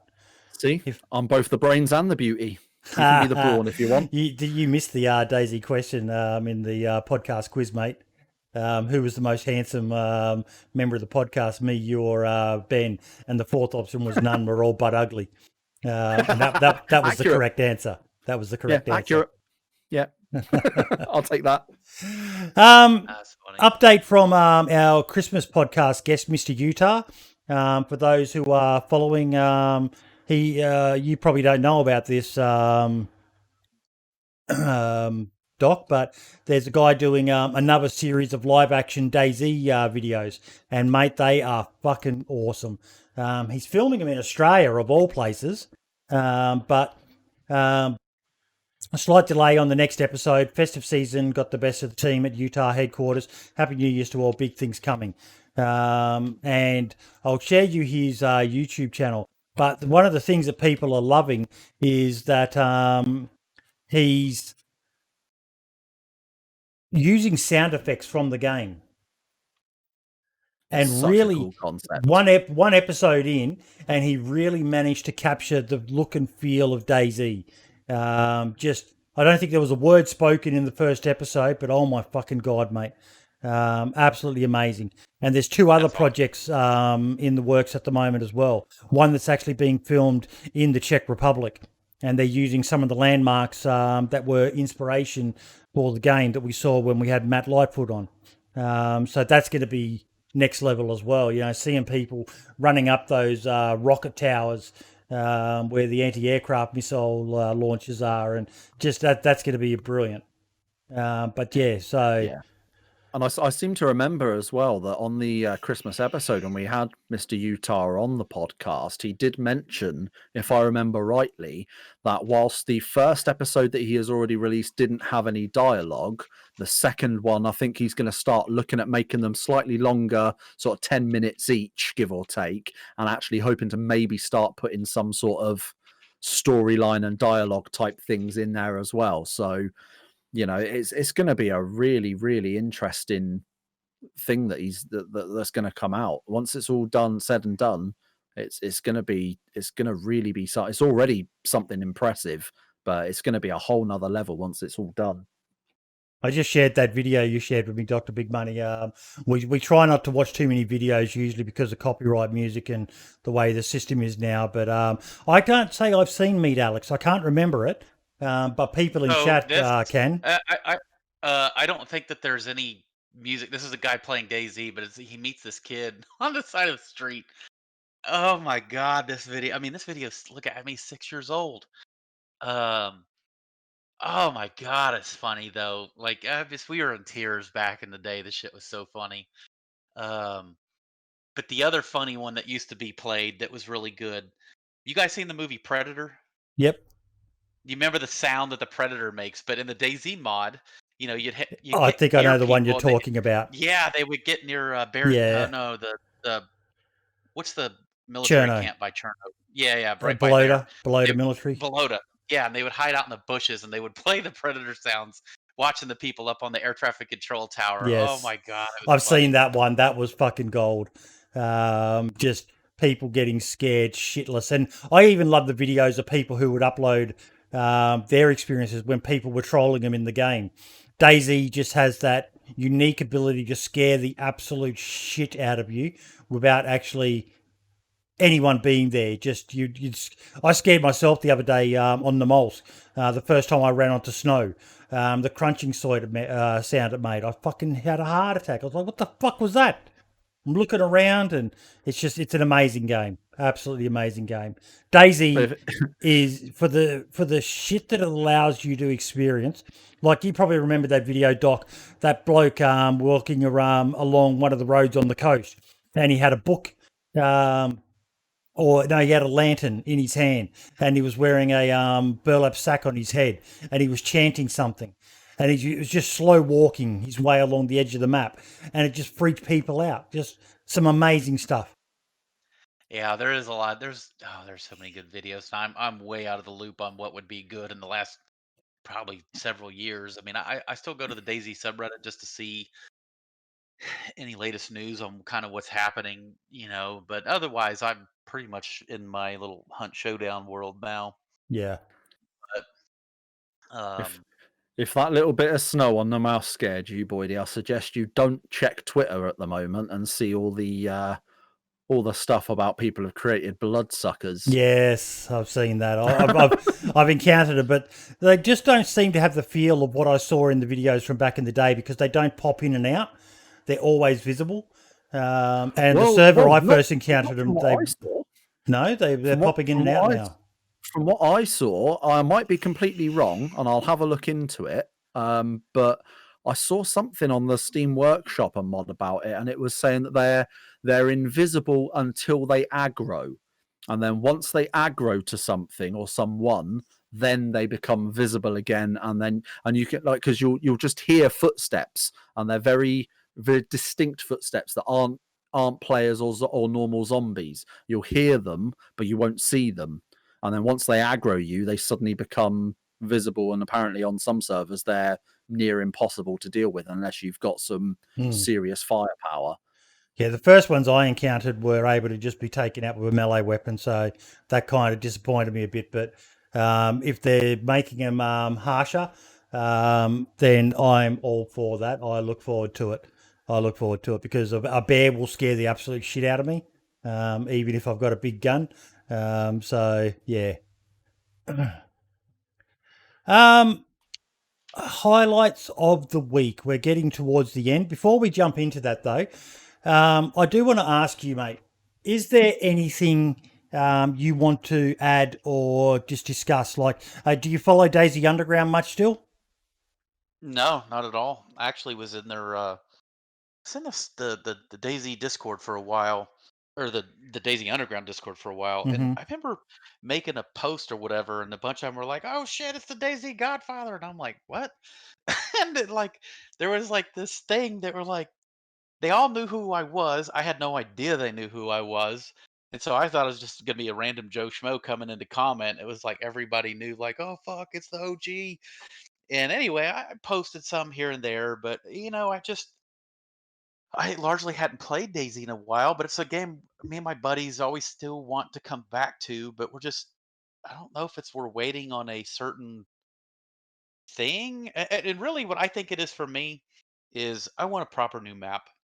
Yeah. I think and we always thought we would like to see something from England or Scotland or something like that. Like, give us you give me a new map, I'll be back. But I've been on Churnerus for 7 years, and hell, think about those guys that played Arma 2, that have been on it since 2009. I mean, like, yeah, they've been updating it. I get it, and it's an amazing map, but I'm tired of it. I want to see somewhere else, something different, updated assets, and I think I probably won't come fully back to it until then, just because I've spent so much time on that game. I mean, probably 4 or 5 years of my life, maybe 3 or 4, but anyway, it was full-time job, and I've just moved on. You did, military career, try to do different things. I mean, I retired from the Air Force like 6 months ago, so I'm not in it Yep. anymore. I do IT stuff out now, but um But anyway, like I said, I still always root for success. I think the reason I always come back to it is who's doing DayZ right? Nobody. I think all of us know, like, DayZ, out of any of these survival games that's trying to do a multiplayer survival game, DayZ is the only one to me that seems really on the right track. I thought Scum might do okay, but I don't know. I didn't stick around. Scum, Dead Matter, I am a part of the closed alpha on that, and then I played that for 15 minutes and then noped out of that one. I was a backer of that as well. Brim, did you fire up the copy of it I gave you? I did. And on I Steam, haven't. I've got next to time on it. I haven't. I just Dead Matter was an exercise in how not to launch a game. It was a tragedy, a fucking modern day Greek tragedy, watching that unfold the week they launched. And it's because it looked like it had great. I'm sorry. It looked like they had a great trajectory. I mean, it looked like it had some good hype around it, and then yeah, I got 45 minutes playtime on my Steam account on that. And that's probably about 40 minutes longer than it needed to be overall. You know what I think they do wrong, Doc? Where I think a lot of them go wrong is they all come in with this attitude that they're going to be the DayZ killer. And that gets a lot of people offside straight away. Like, I backed Dead Matter because they were doing something different. They had like you talked before about the idea of AI, different AI groups that you could interact with, and you basically pick an AI faction to get close to, and you'll get better dealings with them. And I thought something different. I'm interested to see. I loved the idea that they were specialising in locking down existing structures. That it was going to be set in a Western location, Alberta, Canada. But they just they fumbled it. What's the other one? Dead Side. Yeah, another one that trash talked DayZ. And I bought it and I tried it for, I don't know, 30, 40 minutes and then thought, nah, it's got a long way to go. So I refunded it, and that was that on that one. Survived the night. Frankie on PC did his big video on it. And where's the game that Frankie showed us? Yeah, I don't know. That's what I'm saying. No one, other than these single player games that are doing survival right, like The Long Dark, like Subnautica. I think people would argue The Forest, which I guess there's multiplayer in The Forest, but I think a lot of people seem to have good things about that. But DayZ, I think, is the only one that can truly, really, it kind of is the king, although not without its own version of controversy and all that shit around it. But there's a reason people stick around. It's the only one that's really doing it right and also has a good trajectory in it, but then also has all that modding available for the community to correct anything it needs, that thinks needs correcting. There we go. I'm just looking at the Steam charts now. By the look of it, from what I am seeing, we have just set in the last 24 hours a new record since release. 41,000. 41,099 in the last 24 hours. That's great. That's, hell, that's better than plenty of other games out there, I mean, how many games do you see that can come back from the dead? Yeah, that too. That kind of like, what is it, No Man's Sky? Yeah. Yeah, I never played that, but I followed that a little bit when it was first coming out. That was a shit show, wasn't it? When they first announced it. I think that's got to be the first time I'd ever seen a game do what they did as well, where they were literally like, "Look, we fucked this up. We're killing it and starting again," essentially. And then they owned up to their mistakes, and they made it better, and they released it as it, in a much better state. So all credit to the devs of that game. I think they did things the right way. But that's a very unique game in regards to their development and how that all panned out. Yeah, no, I agree, but no, DayZ, it keep going. Like I said though, I just, man, I want to see a new map. I want to see it. You call it DayZ 2, you call it buy this DLC for DayZ, but hey, with this one, we've got the ability to jump through windows, and I don't mean that in a way like you're just lobbing through them like it's some Call of Duty type of game. I don't mean that, but just I don't know. That's I think what I want to see, where you go, bam, these are entirely all new assets. The building new assets. It looks like it's a 2021 game, not something that's using assets from 2009. So I think that's where I sit with it. Is show me that version of DayZ that comes out, and I'm back. You know.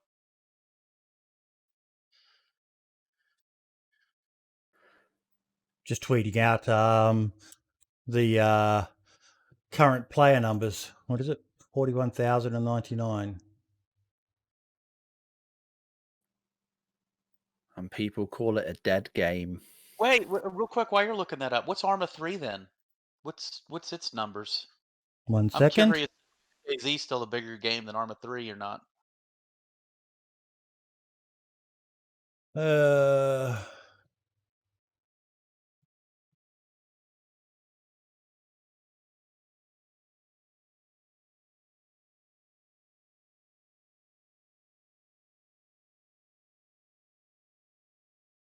Okay, I'll just type it in. You got your hopes up a little bit there, didn't you? Thinking it was going to be one of the top ones. Arma 3, 23,000.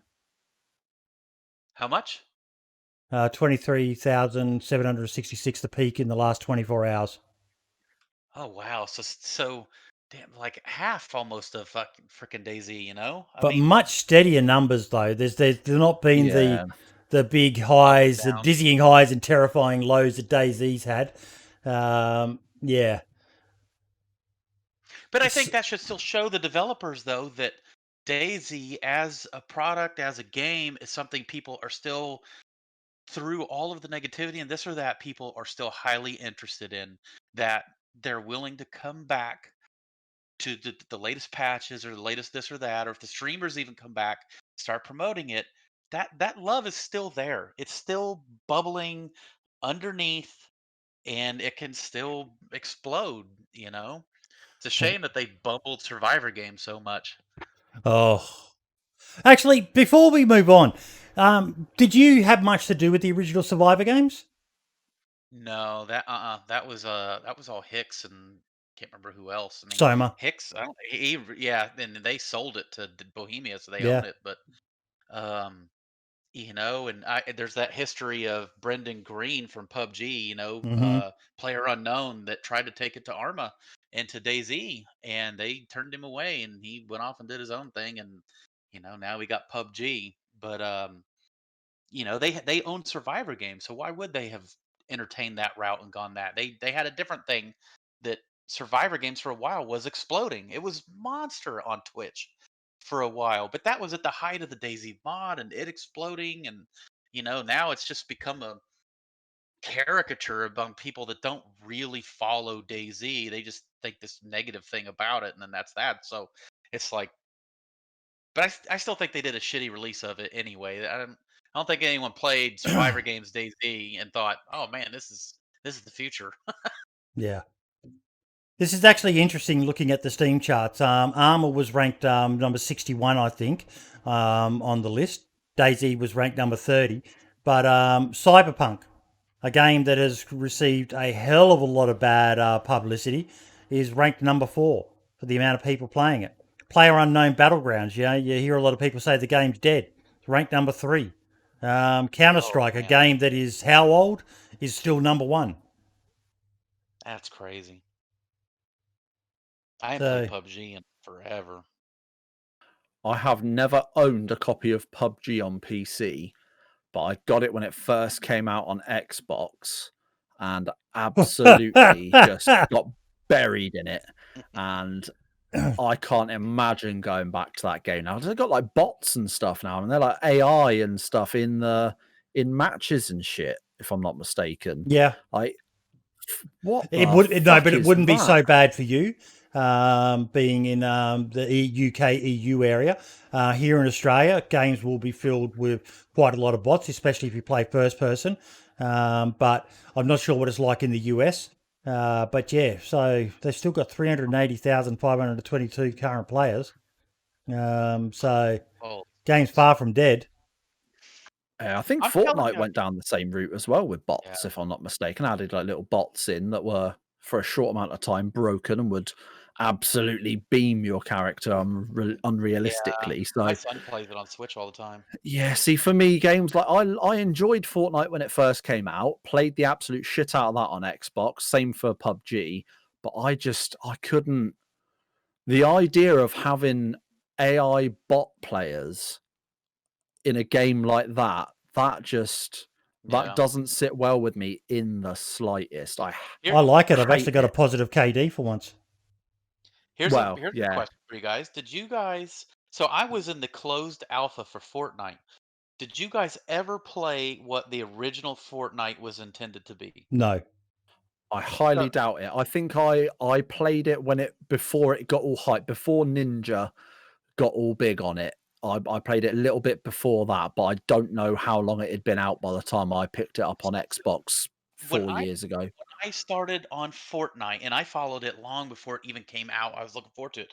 But the original Fortnite, which they turned it after they released the battle royale mode, they called it "Saves the World" or some shit like that. But Oh, I remember that. Yeah. yeah, so the original Fortnite was more of like tower defense meets Call of Duty zombie mode, where Yes. you have to go get resources in the world. You have a point that you have to activate, but before you activate it, you have to build a base around it with you and three other players. And everyone tries to build up. You upgrade your defense systems, and you go, okay, I think we're ready. And then you would activate the system to start sending up the balloon to the other players or whatever. And all of a sudden, the zombies and everything would start coming. And the game itself was absolutely amazing. Like, but the problem is, it got too bloated with all the free to play cards. So when you would get out of the game itself and you're in the main menus, you were like, "What the fuck is all this shit? Like, I don't even know what this stuff means." And it would be a source of frustration because you'd be like, "The game is so damn good. Building bases with your friends and then trying to survive all these zombies that came in. Like it was an amazing mode." But then they just kind of threw out the the battle royale thing at the height of PUBG blowing up and all that shit. And then out of nowhere, that took off and it became so damn big that they pretty much solely focused on it and entirely went away from what the original vision of that game was, which was really good. Yeah, see, I never played that. I think it was called Save the World, wasn't it? Or something along Yep. those lines. I never played that. I did see a few YouTube videos and a couple of Twitch streams, but I've only ever played and only ever been involved with the Battle Royale part of PUBG. Sorry, Fortnite. And Yeah. again, that was right in the very beginning when you had like the really early stuff, the very first map before they changed anything, before that whole black hole event that they did, Yeah. before all of that, like way back in the day, you know. Uh, I couldn't imagine going back to trying to play that now. Same with Apex Legends. I couldn't go back into any or PUBG. I couldn't get back into those games now.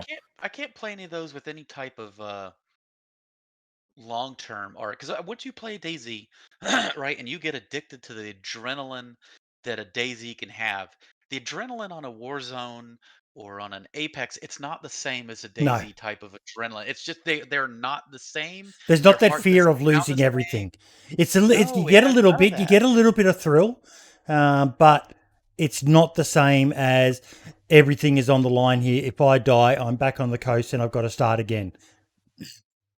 Yeah, it's not. They're not the same world, but that's why I think players that play DayZ find no issue going to a game like Tarkov.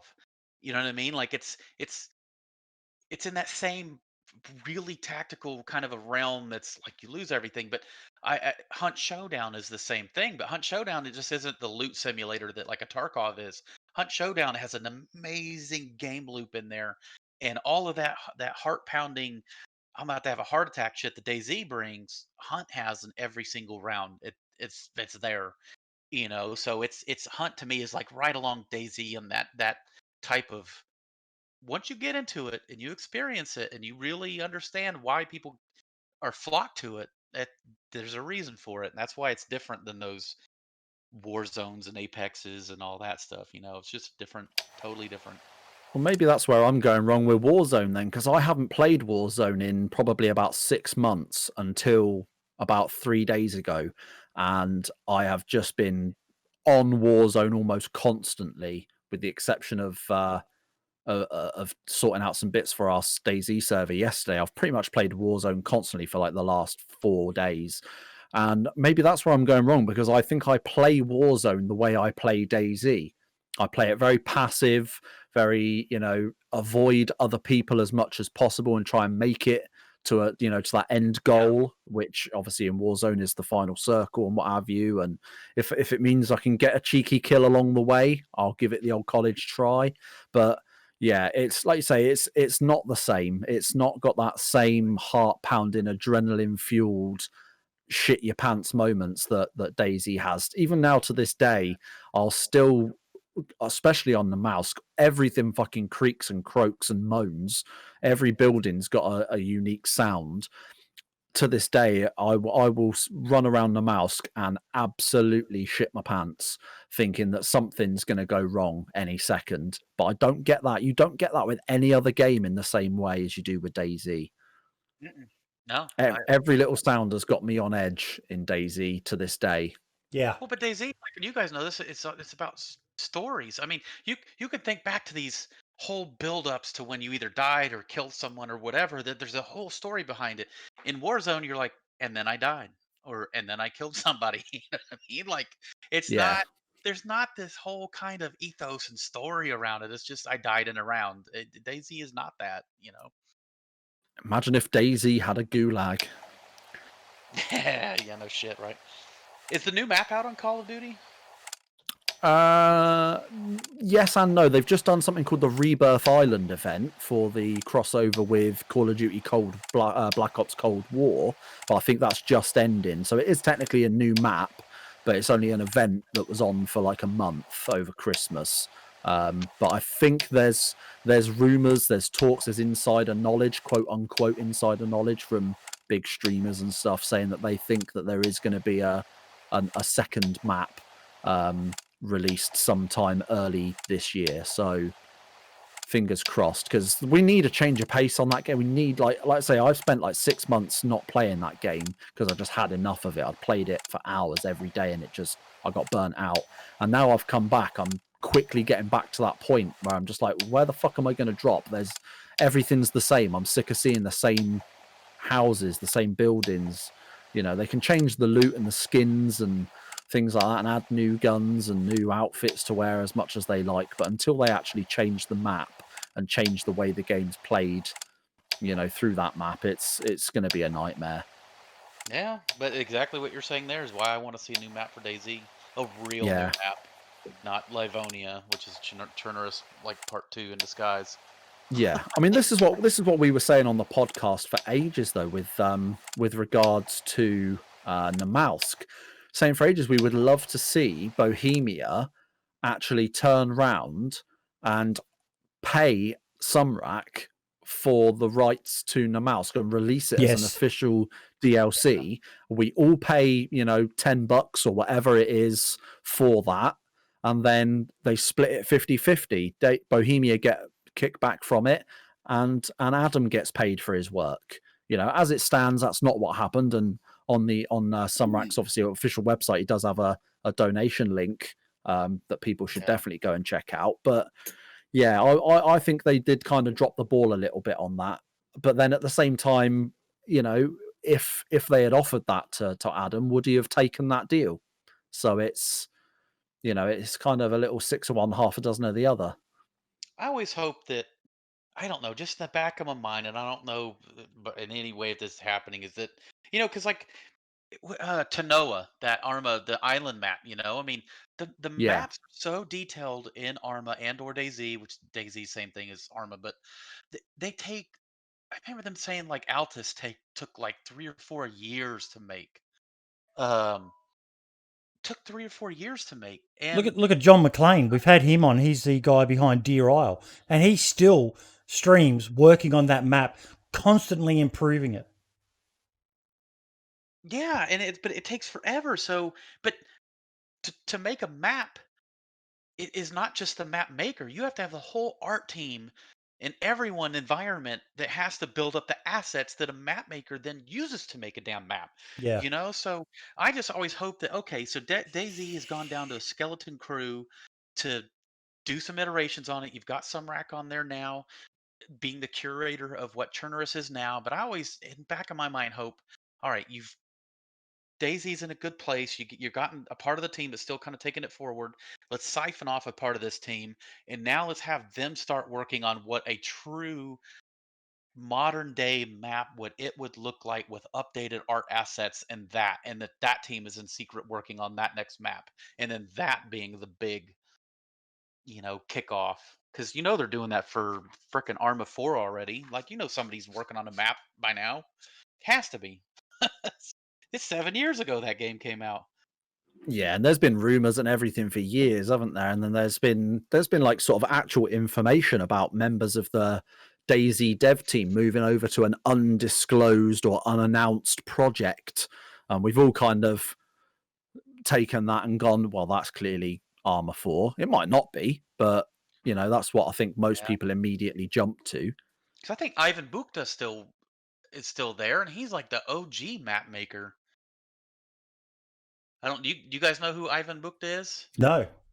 Ivan Bukta is the DayZ developer that got taken in Greece. He was taking pictures of the flight lines, because remember, Altus is modeled after an island for Greece, and they went there to go take pictures. Well, Greece thought that they were spies.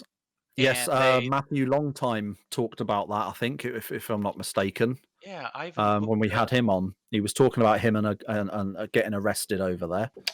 So it says here, Ivan Bukta still a game designer at Bohemia Interactive.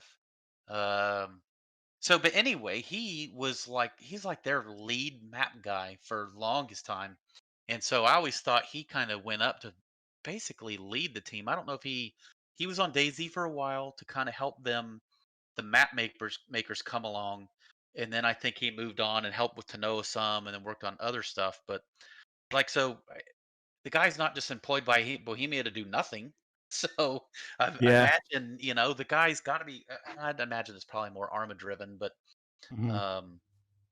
anyway, he was the OG map maker. I'll link that to you, Boyd, unless you already got his Twitter up or whatever. But yeah, they had several map makers. Another one that was heavily involved with us and Doug, I can't remember his name, but he got hired on with them and basically shadowed Ivan for a long time working on DayZ map stuff. But anyway, so hopefully that's happening in the background. Fingers crossed. I mean, I would be back in a freaking heartbeat if that happened. I mean, I've been on Namalsk. I love Namalsk, and I was excited for its release, and I do need to play it. But I've been there. I want to see something new. I'm looking through his Twitter now. Yeah. Anyway.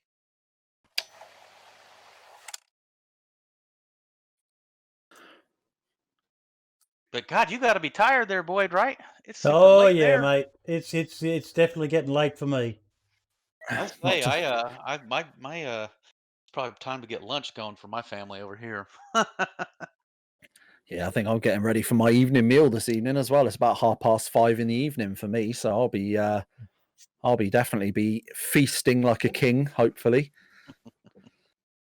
one can only hope if I don't burn my fucking dinner. Okay, then highlights of the week. DrBigMoney, anything DayZ related or anything at all, if nothing DayZ related stood out for you in the last week, what was your highlight, mate? Hopefully closing out a shitty 2020. Moving on to what we all hope is a better 2021.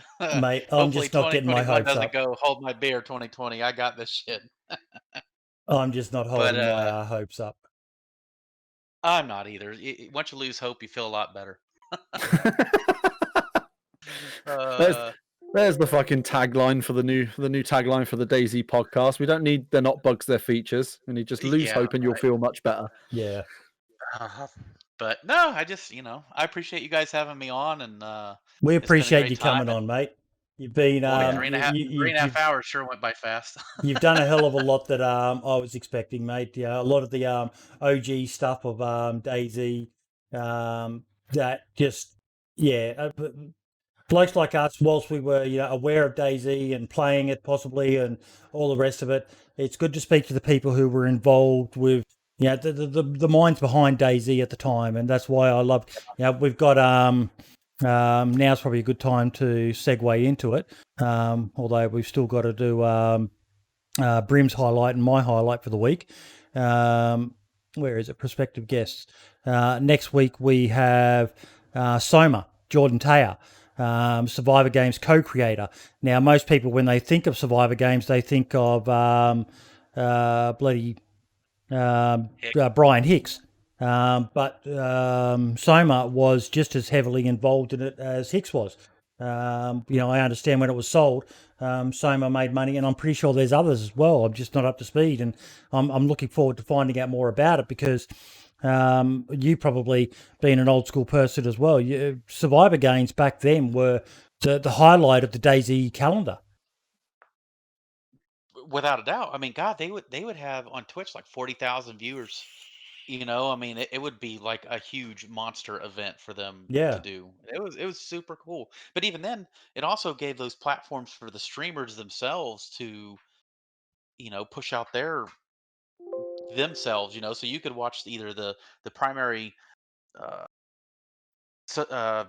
Survivor Games itself, or you could go watch, Sacriel's stream of him playing Survivor Games. So it was a win-win for everyone all around back then. Mm-hmm.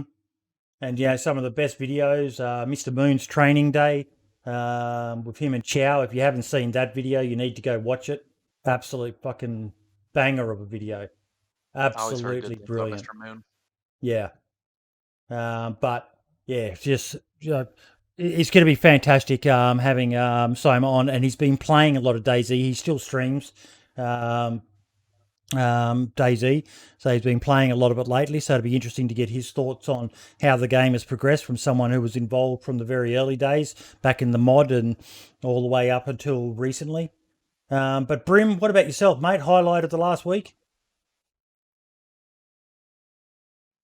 There we go. Just trying to see if I can actually get things to work. So I've got two. Technically, I'm going to be cheeky and go for two this week. So the YouTube video I've just linked is by a gentleman by the name of Sergeant Raging Snake. A lot of people will know him as being in the Running Man's stream team of the Survivors. He's recently started doing YouTube content a couple of weeks back, sort of early December. So this is his newest one. He's actually done a little series with Sour Sweet, who obviously we all know from the DayZ community, where they did some Deer Isle gameplay, co-streamed and made some videos out of it that are really, really good. So I wanted to give those a quick shout out. And then if I can get everything to work correctly, just pop in a link in the chat there to a Discord that is for the Futile Gaming community, which is the gaming community that I help with. And that is our new DayZ server for Namalsk is up and running. So we've got one of the unique things that we've got running for that now is that we've got the Heroes and Bandits mod that's available. So excuse me. So the Heroes and Bandits mods, the great thing about those is we've set them up so there are 3 separate trader camps for Bambies, Heroes, and Bandits. So different actions will get you different points to level you to one way or the other. And you can only access the trader camp for the affinity that you are. So if you are a bandit, if you've been killing other players, growing and harvesting drugs, generally being a dick, you're only going to be allowed to go into the bandit trader where you can go in, buy weapons, whatever it is that a trader would normally do is there. But if you try to go to one of the other camps, there are armed AI guards who will shoot the living shit out of you. We're tweaking them as we go because they're a little bit overpowered and a little bit mental at the moment. So we're kind of tweaking those. I made a joke to someone on Discord yesterday that they're we hired them from a crack team of ex hitmen, so be careful. But yeah, basically if you you do different actions that level you different ways. You can be a hero. You can still base build your own bases, and things like that. And obviously, there's various things to check out. I've created 2 custom military areas, one out at the TF Bearing outpost in the far northwest. I have to think about that for a second. Far northwest of the ice on the map. And then one at the Scat 12 submarine on the far northeast side. So there's custom military locations as well as a little bit extra done at the airfield just to give it that extra little feel there. So yeah, and we're not RPing anymore. We're not doing like loads of RP stuff. This is basically, as long as you're not hacking, cheating, and being an asshole, go on. If you want to KOS, but just bear in mind that obviously your actions will decide what your affinity is between hero and bandit, because everyone starts out as a Bambi, and then that'll obviously depend then on what you can actually access and what you can do. So you need to think carefully about the actions that you take on the server. That sounds very, very interesting, mate. Very, very interesting. We were blessed to have Reverend 816, who I'm sure a lot of people will know from the DayZ community. He and a group of his friends actually came on and played last night. And he streamed on there last night, had quite a lot of fun on there. So, you know, it's we're getting there. We're trying to create something unique and something different that's not your standard run and gun. You know, we've got, like I say, the AI at the traders that are a little bit more versatile. Like I say, those guards are definitely a little bit more interesting. I'm excited, so I'll have to check that out, mate. That actually sounds like something that adds a bit of choice and consequences, and just little things like that can help spice up a server. And yeah, that sounds quite interesting. We've got a Rust server as well. I don't know anything about that, so if you want to know anything about that, join the Discord and ask one of the other guys, because I wouldn't know what to do with Rust. I only do the DayZ stuff, but we do have a Rust server as well that we're working with. So, you know, we're branching out, as you might say. Interesting. Very, very interesting. Oh, wrong screen. For me, my highlight, I probably have to go with these models. These models just fucking blew my mind when I saw it, and the Facebook post he made just blew up. People are very, very interested in them. If I get any more details, if he sets up a shop, I suggested to him he create a Discord, so he keep track of it, sort out the people who are just talking it up, and then those who will actually go through with getting a model made. You know, it'd probably be a long queue and a long wait, but I would absolutely love a nice survivor crouched by a fire cooking a piece of meat. You know, just a nice survival themed moment. Maybe a blaze on his back, or a Sega. I don't know. Yeah. I like that idea. I want to see the actual meat on the stick, like in the old days, where rather than putting a fireplace in a fire, you know, you sit there like that in the middle of the woods with your little stick out, looking like you're doing some fishing, but you got a bit of steak on the end of your stick. Yeah, that'll look absolutely awesome. Mm-hmm. DrBigMoney, thank you once again, mate. It was a pleasure having you on. I love chatting with the OGs and finding out more, and in particular, because you were involved in such a synonymous server with DayZ. You know, like I said earlier, when you think DayZ interaction roleplay, not many people will think of anything other than DayZ Underground. It's still going strong. Had its highs, had its lows, but the proof is in the pudding. They've got some of the best mods out there. Mods as in the mods for the game, and just an amazing community that's managed to survive through everything that the server has been through. And that's in no small part due to you and the rest of the team who helped create the server, mate. Well, thank you. I appreciate it. And it was, you know, the community that was there to start it. You know, luckily we all had the right kind of people that knew what we wanted out of it. And then that we only brought on people that shared that vision, and it allowed it to kind of flourish. And, you know, with a team too, that allowed everyone to kind of be a part of shaping it, and not, you know, just the vision of one person in which everyone else had to follow. It was always, can you make the community better? If you can, it doesn't matter who that idea comes from, as long as the community is becoming better. That was all I ever cared about. Is, doesn't have to be my idea, just somebody help make the community better. And I think they've always tried to carry the spirit of that. That's a good philosophy to have. For sure.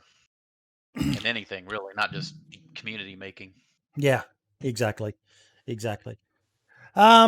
So like I mentioned before, the guest next week is going to be Jordan Taylor, or Soma, one of the OGs of DayZ Survivor games from back in the mod days and on. So I'm really looking forward to that one. And Brim has just linked in chat.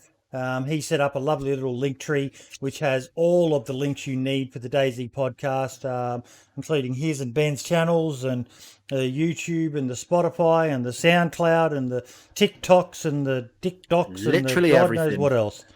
Everything linked in one place, quick and easy. So make sure you favorite, save it, whatever you have to do. Because like I say, that's got literally everything podcast related all in there. Everywhere you can find it to watch it, listen to it, join in the conversation, whatever you like, all in that one link. Yeah. Thank you guys so much.